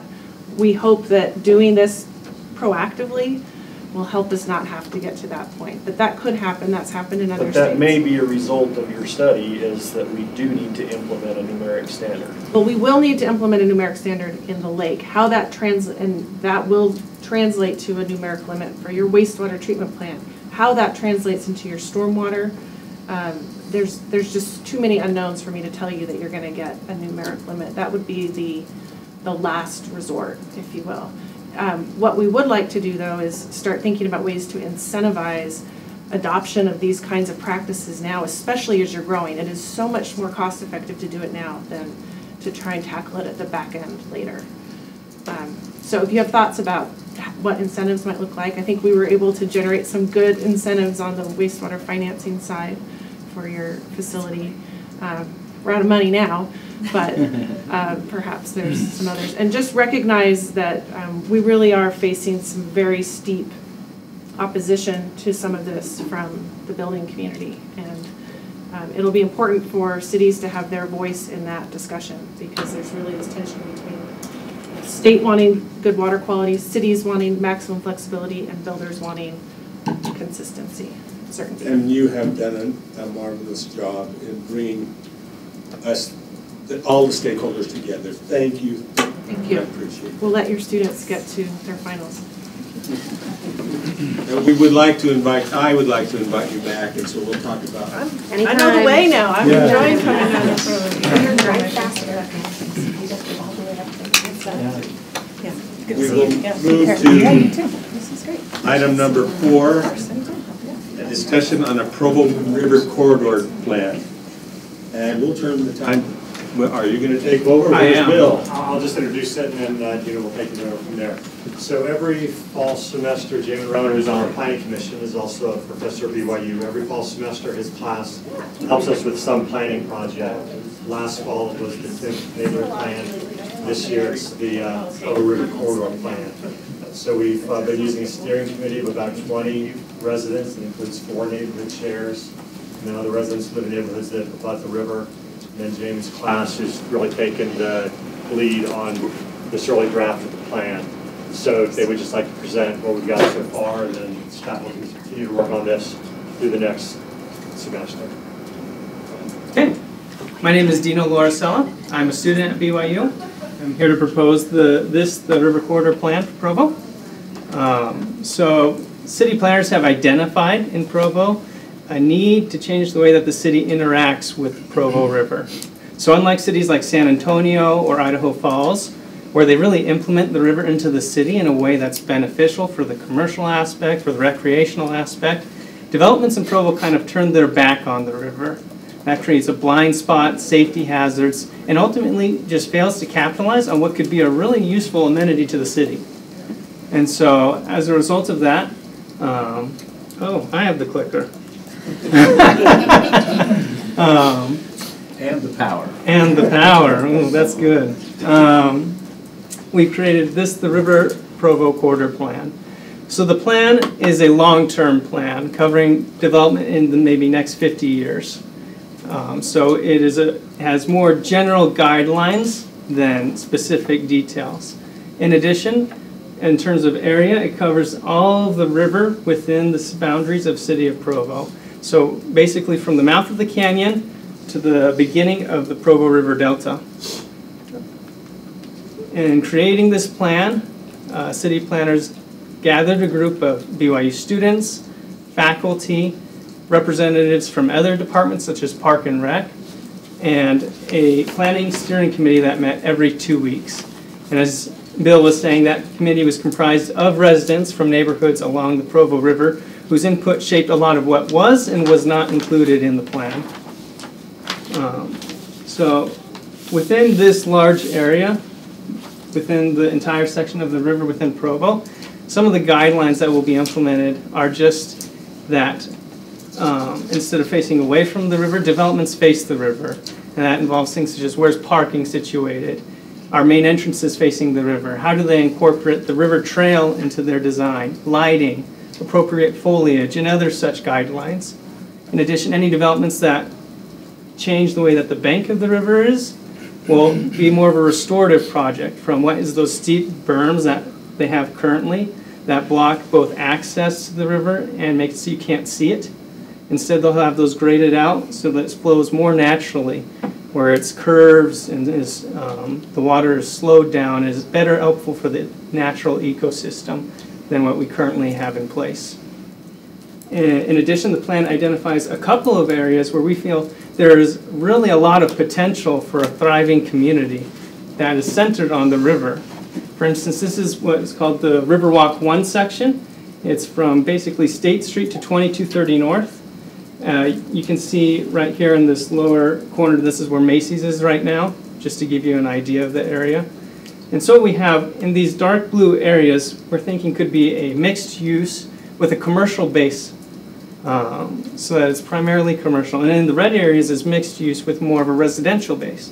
And what this does is it creates two nodes where people in the area can walk to and shop, and it just creates a kind of a self-sustained community. Parking could be used at night by the residents and at the day for the local businesses, and it just utilizes the space really well. In addition, the pathway, instead of having is being redone, will integrate more into the river. So we'll have, you can see these kind of developments where there's a mixed usage facing the river and incorporating it into the design so it's beautiful and aesthetic. And people can walk along the path to those areas of commerce just as a fun recreation thing or to increase the business. You can have some appropriate foliage here. We probably wouldn't want something like this that obstructs the river. That's kind of what we have right now. But just things that integrate really nicely with the trail that they're redeveloping right now. In addition, this big green area in the corner right there would be what we call a bowl retention flood park. And so right now in that lower red area, there's a flood hazard because of the way the river bends. That in the event of a major flood, there could be a lot of property damage there. And so if the opportunity presented itself, Provo could purchase this land and create something kind of like what they have at Rock Canyon Park to both serve as a useful amenity and to protect property within the area. In addition, road access would probably need to change. So what we currently have is Moon River Drive along the river. It would probably end right about where that ballpark is, and instead would merge over into University Avenue. And so that creates better access in that neighborhood as well. We don't have a lot of time to talk about it, but there's another area in the plan that we've identified where, because Provo owns a lot of land along the river already, it could be a really fun recreational area. And we're calling it the Riverwalk 2 section. In addition, representatives from the Parks and Rec Department think that this would be a good area, if any area along the Provo River is possible, to implement a whitewater rafting section of the river. However, we don't currently have enough data on the flow so to know if this is actually a feasible option. So the plan merely suggests that a study be collected in this area for 10 to 15 or 5 to 10 years to see whether or not that's an even feasible recreation opportunity. Just a little quick FYI to the council, that sign is no longer going to be there.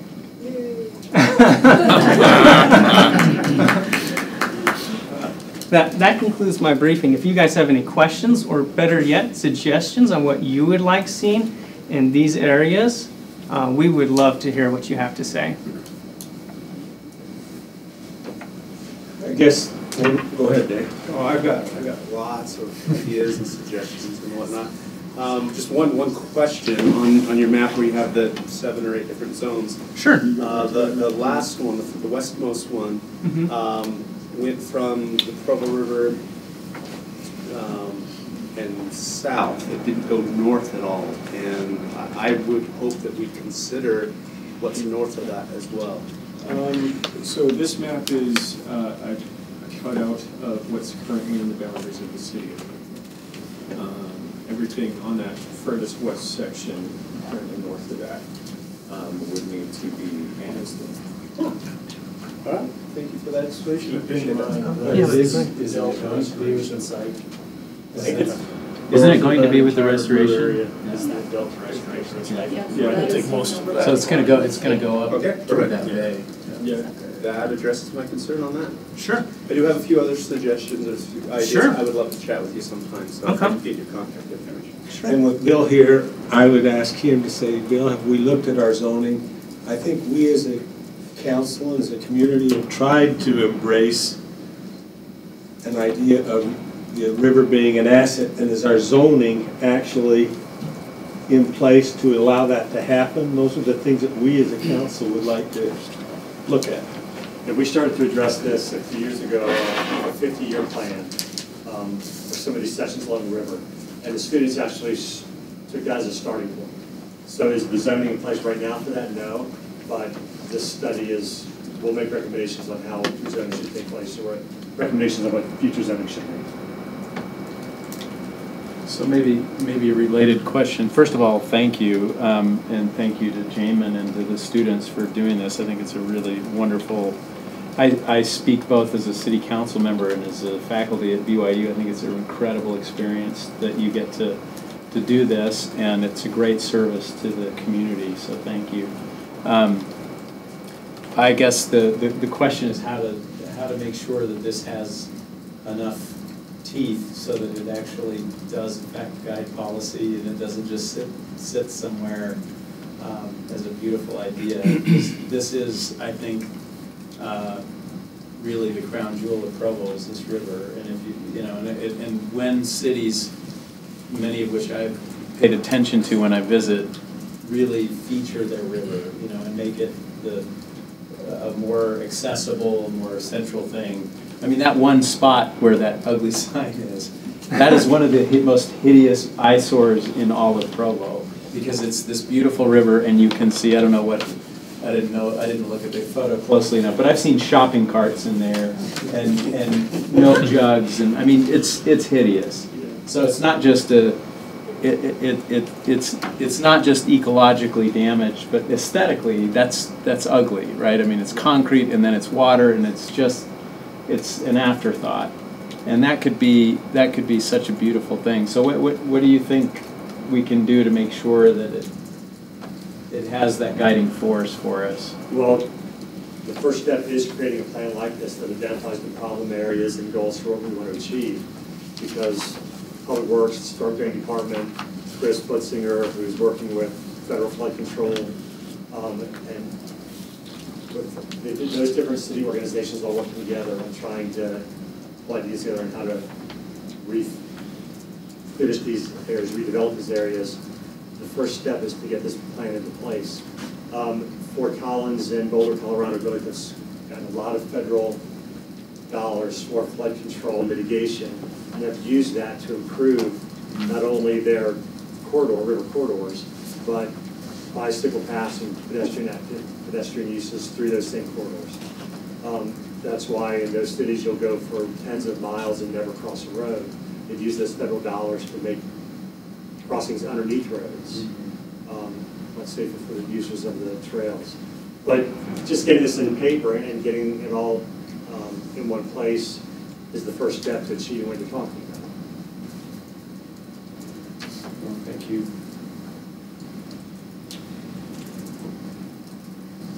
And one of the things that, and students might say more about this, I mean, this particular area could be, I mean, if it were to become a recreation section, you can imagine all sorts of businesses flourishing in a place like this that would, feature activities along the river. So, in other words, it's an opportunity for a lot of synergy to happen. I don't know if they want to say more ideas about the specifics, but sure. So, can you go back to the big map? Yeah, my name is Jake Harding. Harding. Yeah, actually, my great grandfather used to be mayor of Provo. So this was kind of fun for me to work on this. So anyway, the main two sections that we saw best for redevelopment as we were looking at the general plan and the current zoning, and getting input from the residents on the community, is this section right here and this section right here. There were a lot of residents from this community. We were thinking the River Woods would be a great spot to do it, but a lot of the residents didn't really think that was what they wanted in the neighborhood. But this area right now that we're calling Riverwalk 1 is currently zoned mixed use. As you know, the BRT line is now on the north end of that, one of the main stops there. And we've looked at UTA's plans, and they're planning on putting another BRT in probably like 10, 20 years or so. And then we're going to have another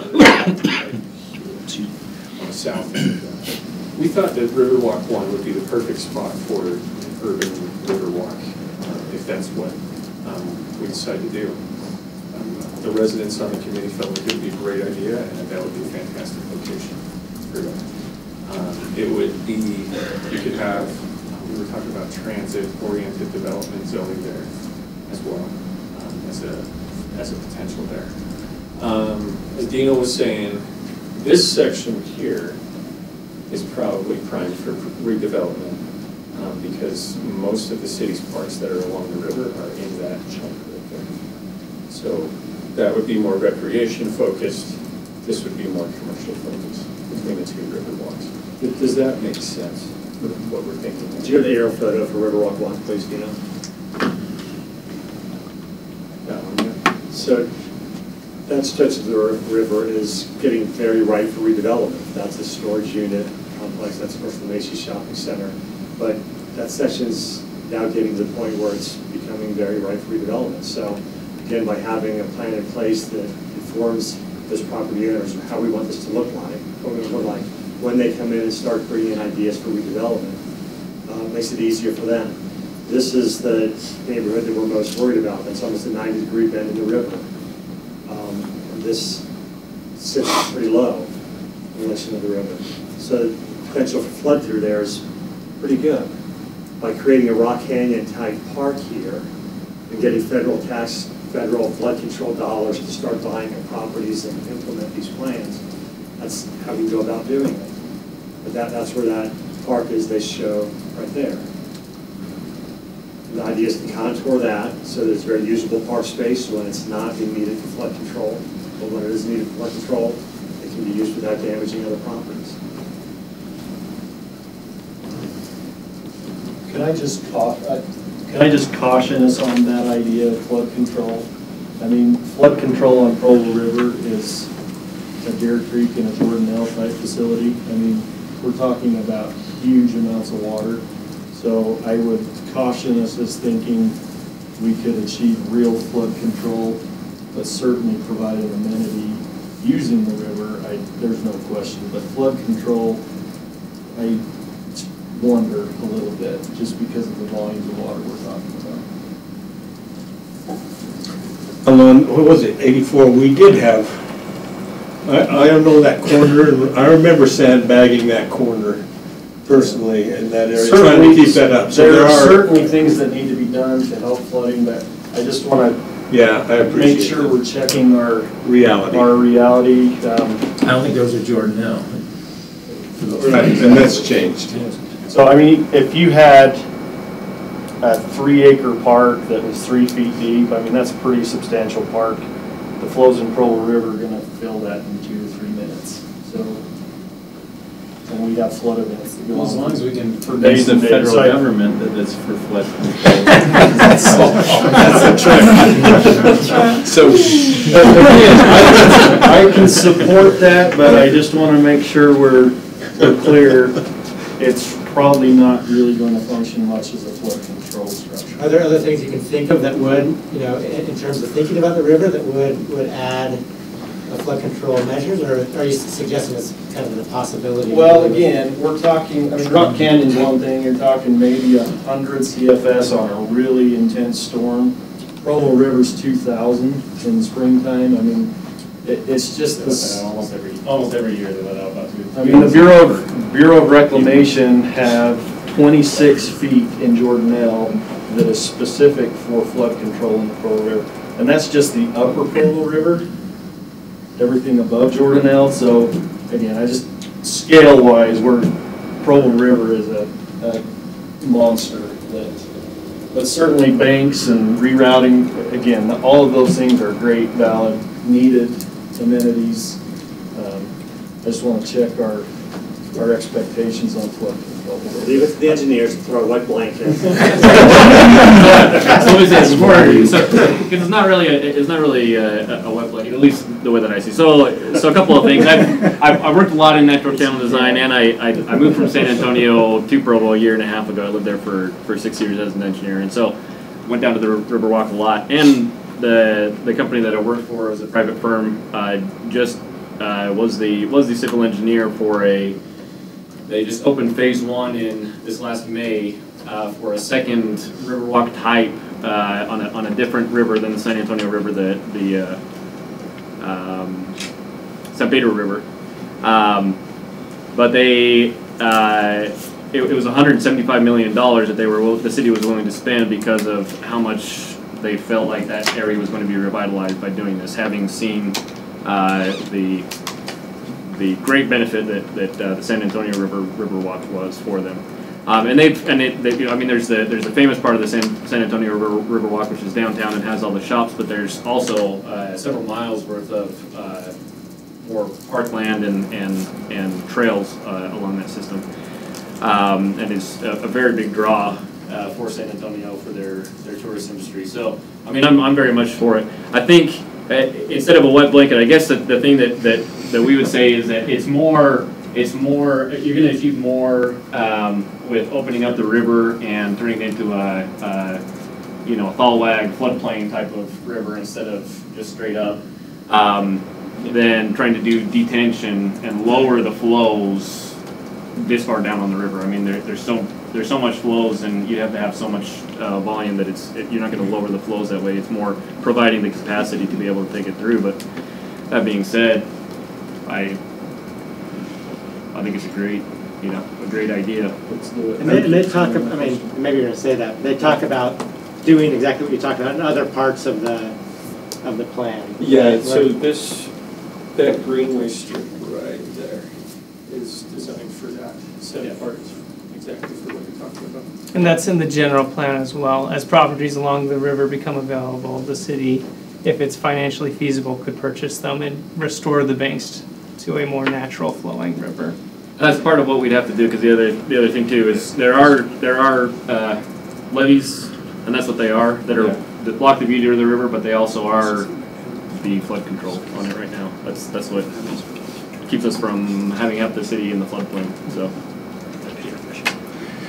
appreciate you coming here. Is there more that you need to present or not to present? Just maybe introduce the names of my... That would be helpful. Yeah. And then go ahead, do that first. Okay, so this is Jake Harding, Amanda Hall, Brooke Harding, not related to Jake Harding. Or Dave Harding. Or Dave Harding. Dave Harding. And we have another friend who's not here today because of work. His name's Griffiths. Thank you for all your efforts on this. We appreciate this. And to me, this becomes an attitude change that Provo gets the opportunity to go through, because in the past we built fences along so we wouldn't see the river, and it's time for us to maybe say, was that a mistake? It's an attitude change, and this is part of the discussion that needs to take place. Thank you so much. Thank you. We'll now move back to item number 3. I'm just going to pass some treats around for the Christmas spirit and remind the City Council there's t-shirts back there if they would like to grab one that we gave out as a Christmas gift to our employees. You can get other sizes if you like, so just let us know. Yeah. Take at least 3 or 4. Or 5 or 6, George. The best ones are at the bottom. There's a coconut in there? Have you ever had a coconut one? How long have you had coconut? I know. They get eaten at the top fast so they drop, so you got to dig. But we know the tricks, right? Yeah, it's coconut. I think it's that green turquoise the green one on the bottom. We will now move to item number 3, a discussion on an appropriation for urban deer program. And Cliff? while they're getting set up, we would like to acknowledge there's some birthdays.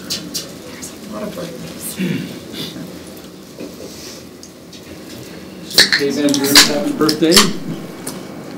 And Gary Winterton's had a birthday, that's right. Ooh, thank you. And so Kay's was on Sunday, and Gary's is on the day after Christmas. And so we would like to wish you a happy birthday. Bryce? Oh, somebody's had a birthday. Councilman Winterton and Van Buren, dear. May Father in heaven bless them through all the coming years. Happy birthday to you. Happy birthday to you. Happy birthday, dear Happy birthday to you. Thank you very much. Appreciate you and your wish. Okay, Dustin.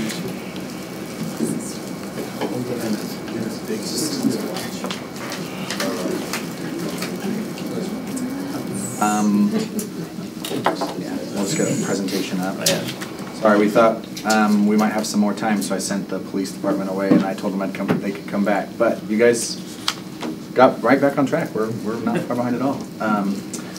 So I wanted to talk a little bit about an appropriation that we're approaching the council for, and I can do this a little bit without the police department. In 2016, we appropriated $35,000 for the Urban Deer Program. It included two parts: a lethal program where we have contracted Humphreys Archery to take urban deer, and then a trapping program which goes through the DNR where they will trap and relocate deer. As of the end of fiscal 2018, virtually all the funds have been spent down. Now in May, during our budget cycle, there was actually a motion to include additional funding for the Urban Deer Program in the 2019 budget, but that change wasn't incorporated in the budget. So the budget at the moment doesn't include funding for the Urban Deer Program. As we were already halfway through the year, the police departments had to cover the lethal portion of the contract with their existing budget. So our proposal to you is to appropriate the originally intended about $20,000 to cover that lethal portion, reimburse the police department's budget, and also cover the other portion, which is the trapping program. And we want to give you a little bit update on the data that in calendar 2018, we've spent about $20,000. That's included 88 hours of overtime from just the police department on going out and handling trapped deer or baiting traps or other things. And 28 deer have been taken lethally, and 33 deer were trapped during this calendar year. That 28 numbers may be a little higher, as it was like a week or two ago that I got this data. And but that lethal portion ends at the end of the year, and then they move into the trapping portion.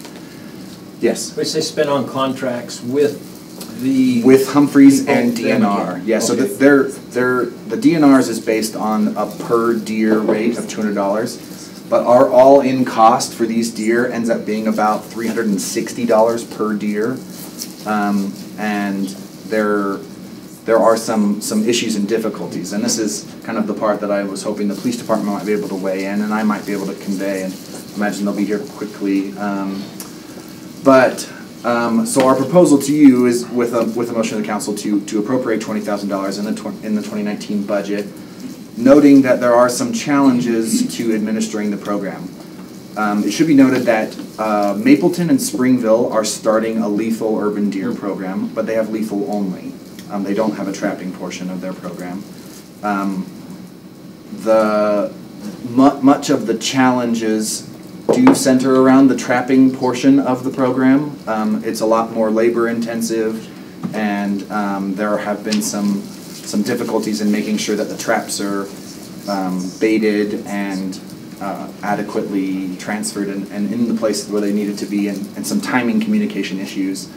And so the original motion in May was to basically continue with the trial period, which ends at the end of this fiscal year. So if the council elected to do additional years worth of programs, I think we would need to have kind of a robust discussion on what the expected outcome might be, what the measurable results could be. If we had a motion to go lethal only now, could that be changed? We do have a contract. We do have contracts. We do have the ability to cancel the contract. I've talked to Camille and Robert about it, but so there is a formal process for canceling the contract. And because it's a performance-based contract, I think that there is some flexibility there. The DNR has expressed some frustration in the process, and they feel like without additional resources or commitment from Provo, that they don't want to trap, and so they might be amenable to only doing the lethal portion. But I know that the original proposal included both, and so we probably would have to get. So when we make a motion to appropriate the 20,000, we could add lethal only and vote on that. True, and if we were to do the lethal only portion, we only need about $10,500. But if we changed it, would they up the deer taken and still spend the $20,000? So the lethal portion, because they're only allowed to do it in the fall, no, they wouldn't up it. And our contract with them is at a flat rate of $10,000 per year plus some costs, because we've also asked them to assist with the trapping portion in order to alleviate the workload on our police officers, our animal control officers. But there are just some difficulties with that. Yes. So you mentioned Springville? Springville and Mapleton. And did they give reasons why they were not looking at relocating? I don't know that they have specific reasons. I could share with you some of the reasons that we might feel are valid for doing a lethal only. One, the trapping has a much higher soft costs associated with it, because we're having to place the traps, bait the traps, and assist in restraining the animal. We actually had an officer lose 3 teeth wrestling a deer, and so there are a lot of issues associated with that. Not only that, there are some. I think the perception that the trapping is not always the most healthy thing even for the deer. It's a very traumatic event for them, and the DNR only estimates that about half of them will survive the process of being trapped and relocated. And then they're not available for the beat if they are trapped, let go, and then die. Correct. How do they know that? It's just an estimate. I don't know that they do, but what they do when they trap the deer is some of the times they've trapped deer and they have to screen them for diseases, or if they have a temperature that's too high, they'll actually release them because they expect that deer to die of natural causes, so they won't relocate it. They're also discontinuing the trapping program, DNR, entirely in the next 2 years. I think because of out of concerns of transmitting diseases among the deer population. So it's certainly not an issue without controversy. I think some of the impetus behind it has been to alleviate the criticism that the lethal portion is inhumane, but there are some that would argue that it might be the more humane option. With the lethal portion is inhumane, then deer hunting is inhumane, right? Have we got any evidence that has shown, how long we've been doing this, 2 years now? This is our 3rd year. Starting our 3rd year. Correct. And what are it's hard to determine because of the weather issues that bring down deer and all these things. Yeah, it is a difficult thing to, and it's hard to say that perhaps we aren't making, the problem's not getting worse because we're doing it, right? It could even stay the same and the program could be effective. It's just without a comprehensive analysis, it's going to be difficult to measure exactly what the impact the program is having. Living in an area where we had a lot of deer, it has definitely had an effect positively. At least I just haven't seen it this year. But is that because of the weather that we had last year? At least it makes me feel good. It makes me feel good. I live in Springville, and I had a lot of deer 2 years ago, and only one that I'm aware of this year. So and Springville does not yet have the lethal program. Yeah, I recall when we had a presentation on this before, we had a map of sort of hot spots where accidents had happened and numbers of accidents. So we don't really have any update to that data. The data is largely the same. The police department feels like there is some work to be done even on the lethal portion, in that there's really two aspects to the program. There's the deer that are kind of a suburban nuisance, right, that they're destroying property on people, their gardens and things. And then there's the traffic aspect of it, that is, the police department is more concerned about the public safety aspect of those portions.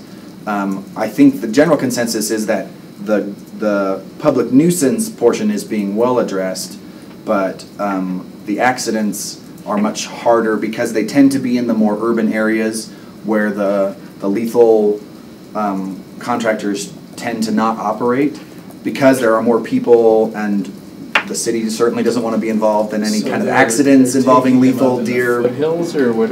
Yeah, so there is a map, and I was totally hoping, opposite of what we would like.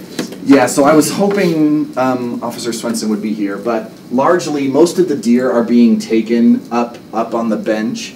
Most of the traffic accidents are happening along this corridor here, and then along South State Street here.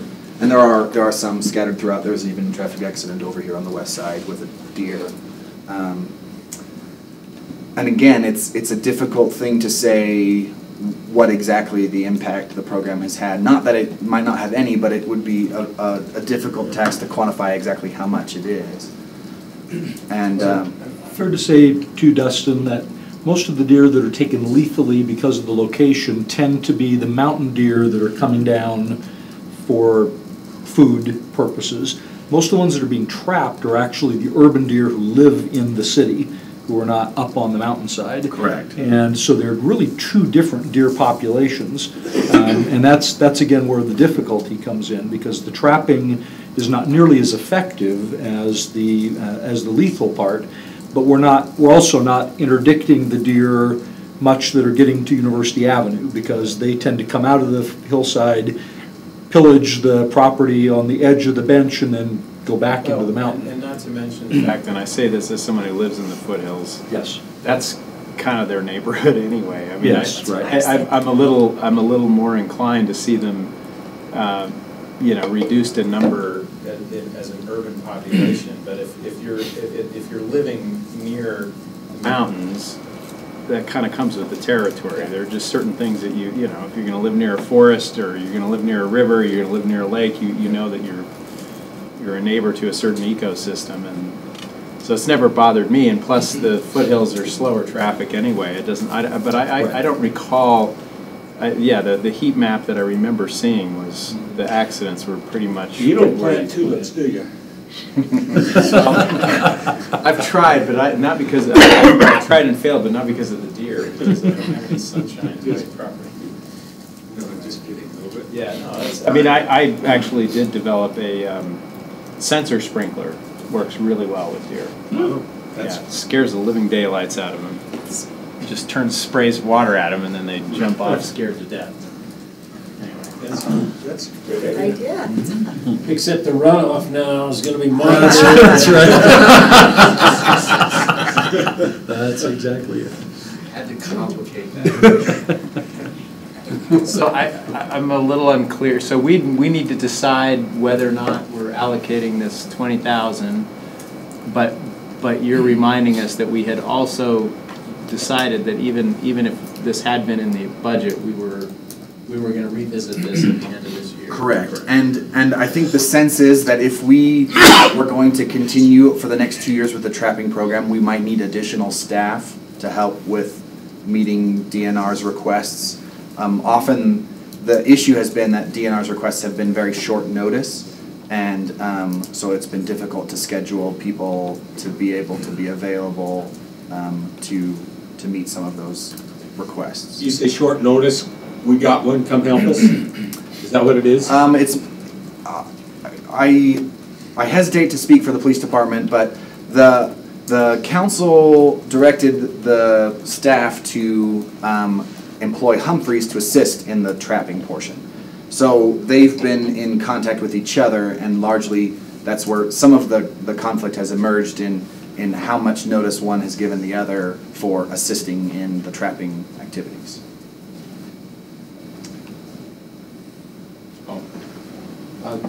So urban deer, if they're living in the urban area, can we identify exactly where they're bedding down, where they like to sleep and live? I don't even know if they're, heaven forbid, they're actually reproducing and growing, but... We know where they are. And if you know where they are, can you go in with like tranquilizer guns and get them that way, or just... I think this is still a relatively new operation for Utah in general. You know, Provo is among the early adopters for this program, and DNR does have specific requirements for how it's done. So for instance, right now, when they're going to do a lethal program, they actually have to notify everyone within a certain radius of where they're operating, and that affects heavily where they feel comfortable doing so, because if they can't contact someone in a particular house, that means that they can't harvest any deer from a particular area. So, like for instance, the river or the golf course has a lot of deer on them, but I don't know that we have done any lethal harvesting there. Whether the golf course would let us do that or wants us to do that, you know, that's a good example. And some city parks, like some of the parks down on the south side, might be a good place for those deer to live, but do we want urban deer hunters in our city parks or not? So if someone came to me and said, we've had very either lethal or close to lethal accidents on University Avenue, and it's local deer, you have 20 local deer living on your property, we can't say that there's a liability, but then there's a responsibility to the community. Can we come in and get them out? Right. You wouldn't want an early morning jogger, for example, in the same area where you're trying to harvest the deer. And that's where it gets a little tricky, is trying to ensure, minimize the risk of safety issues associated with the harvesting of the deer. So that, and again, we only allow them to be taken by bow. Yeah, I was going to say they only use a bow now. Yeah, and so again, so that's you know, so again, we've put some constraints around the program, and again, many of those have been mandated by DNR. So they don't let you use a tranquilizer gun in the urban? That's correct. Yeah. Okay. And I do think that we feel like if we were to renegotiate a contract for the lethal portion, we might include some incentives for targeting some of those more urban populations, but that has to be weighed against the risks and the opportunity there. So, what's holding us back? And maybe it's the state.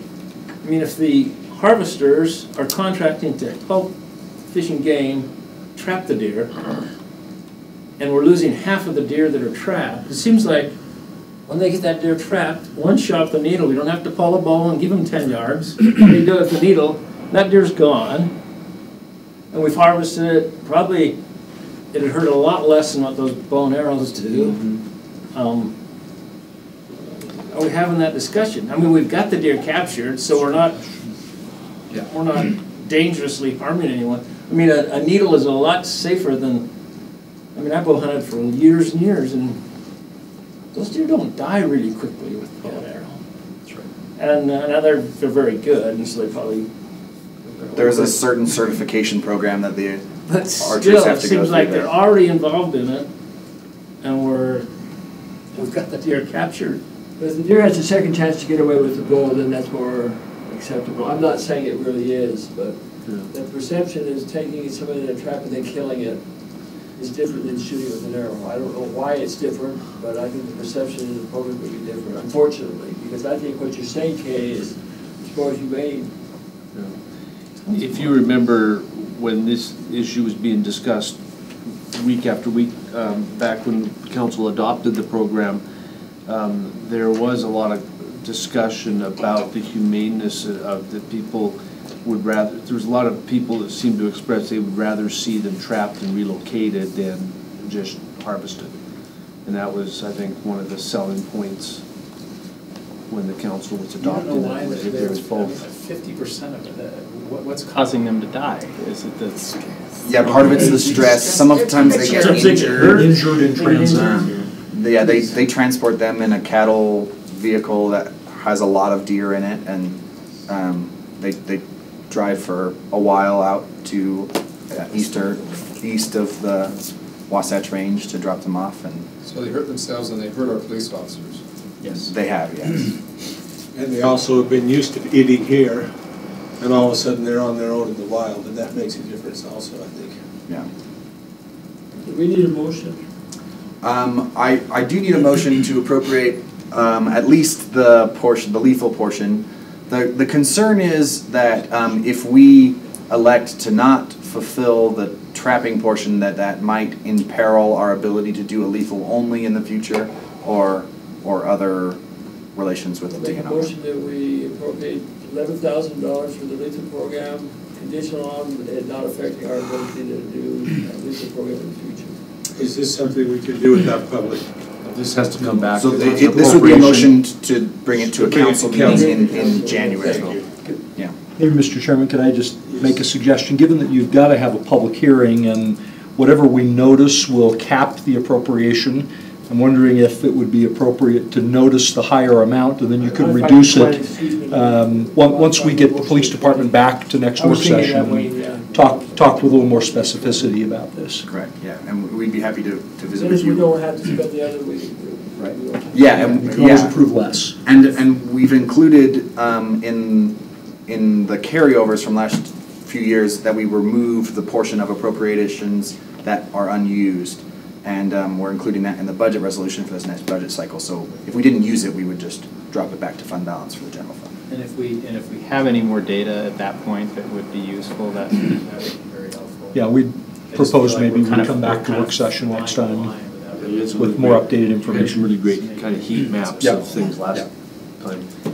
We have the data. We'll put it on the. Part of the data, and one piece of data that would be helpful is whether or not what does it cost us to do nothing?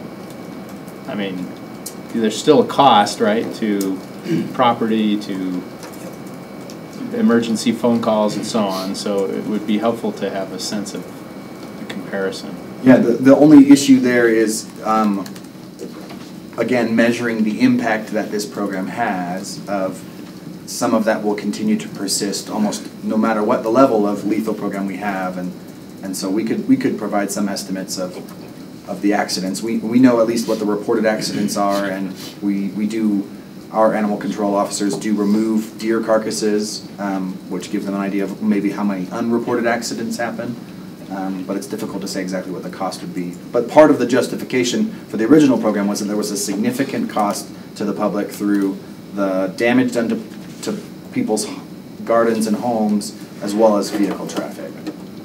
So just one vehicle accident potentially could total the car.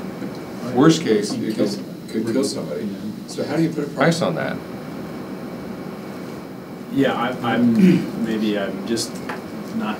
I had a brand new. I guess what I'm mainly interested in. Toyota Land Cruiser that I hit it there the first day I had it. I'm just mainly interested in whether or not the $10,000 reduction of the population is making any impact on those accidents. I think part of the challenge too is there's a lot of variables. Weather can be one, and various aspects of weather, whether that's moisture or temperature, can certainly impact that as well. And it's pretty hard to normalize the data for that, to get something that's relatively causal as opposed to the just police department did share that accidents are about down by 100 compared last year to this year. That's good to know.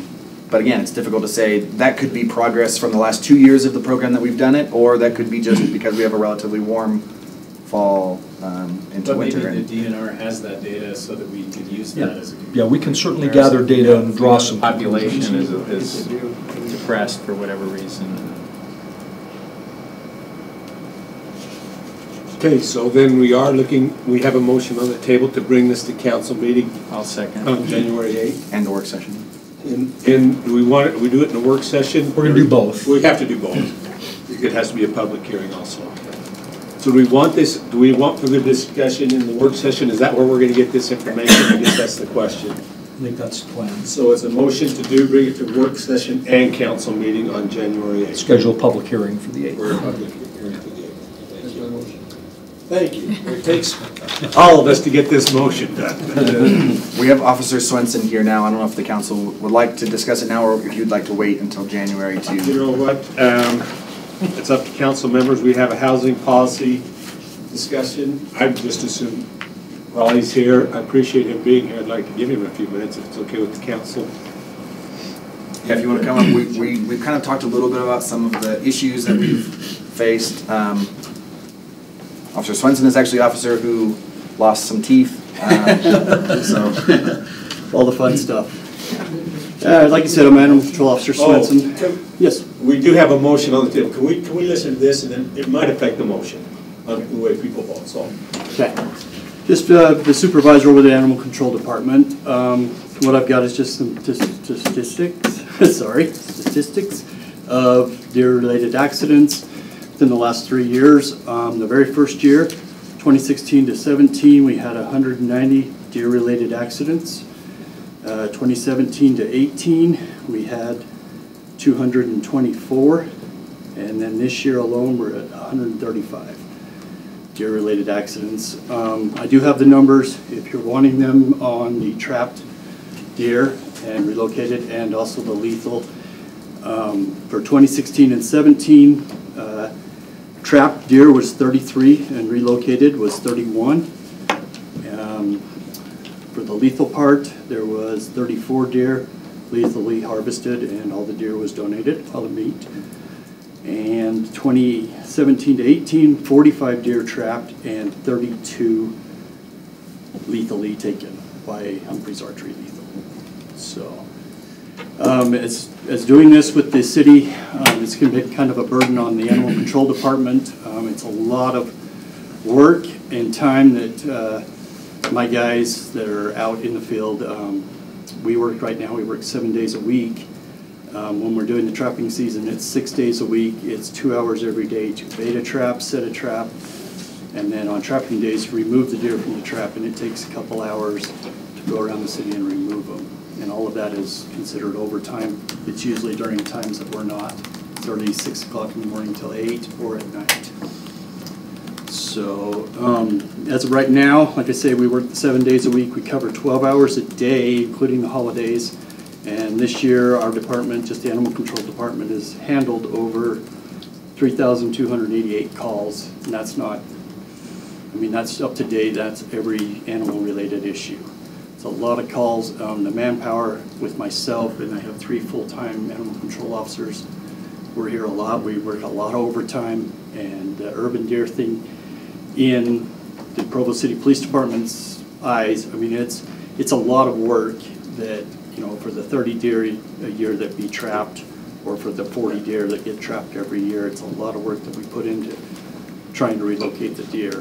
A lot of overtime. So I asked if you guys have any questions or concerns of me. Yes.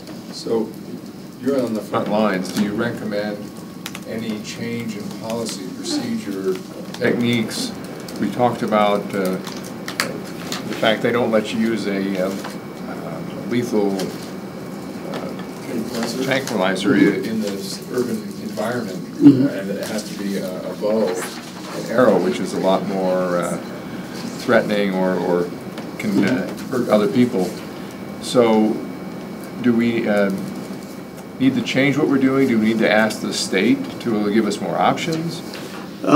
The trap and relocate, from my opinion and what I've seen, yes, it works, but the deer percent survival is 33% that deer is going to survive.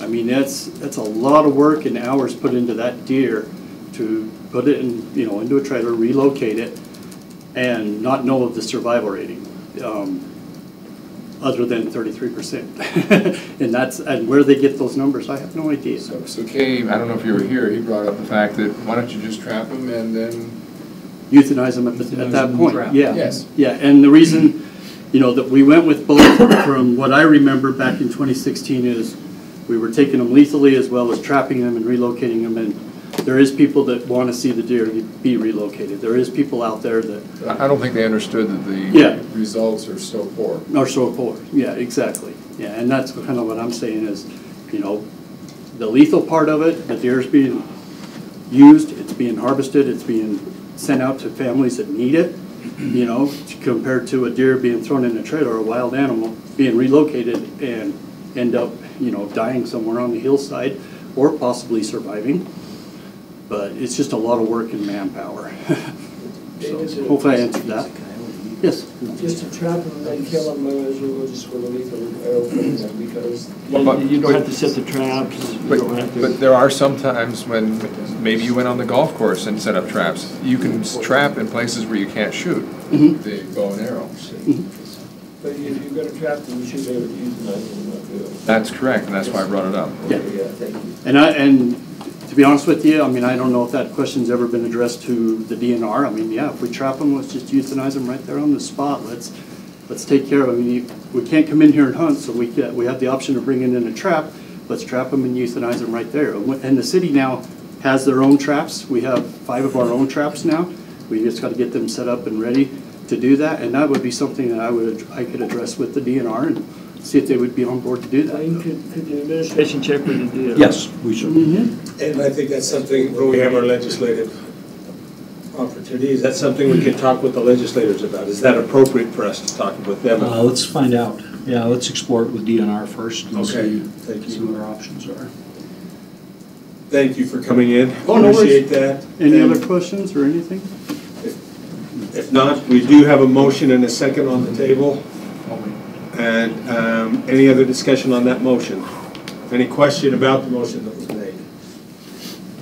Okay, we'll call for a vote then. Those in favor? That passes unanimously. Thank you. Thank you. Thanks so much. Yep.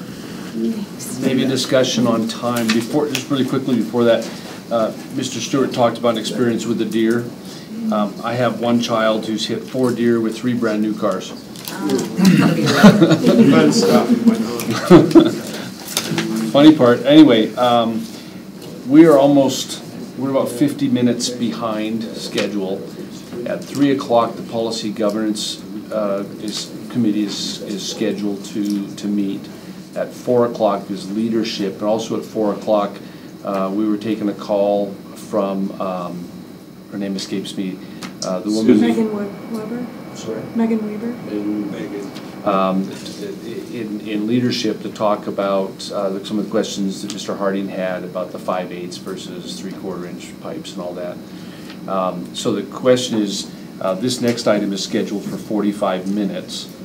Do we want to just continue with that, continue this item to the next meeting, or do you want to just put off policy governance? Give the chair on policy governance and see what he thinks maybe. Whether that's something we can hold back on. And then we'll talk to the rest of the council. So the policy governance, there were a couple things we wanted to accomplish by the end of the year. So my preference, I don't think it's super time sensitive to address the housing policy today as opposed to early next year.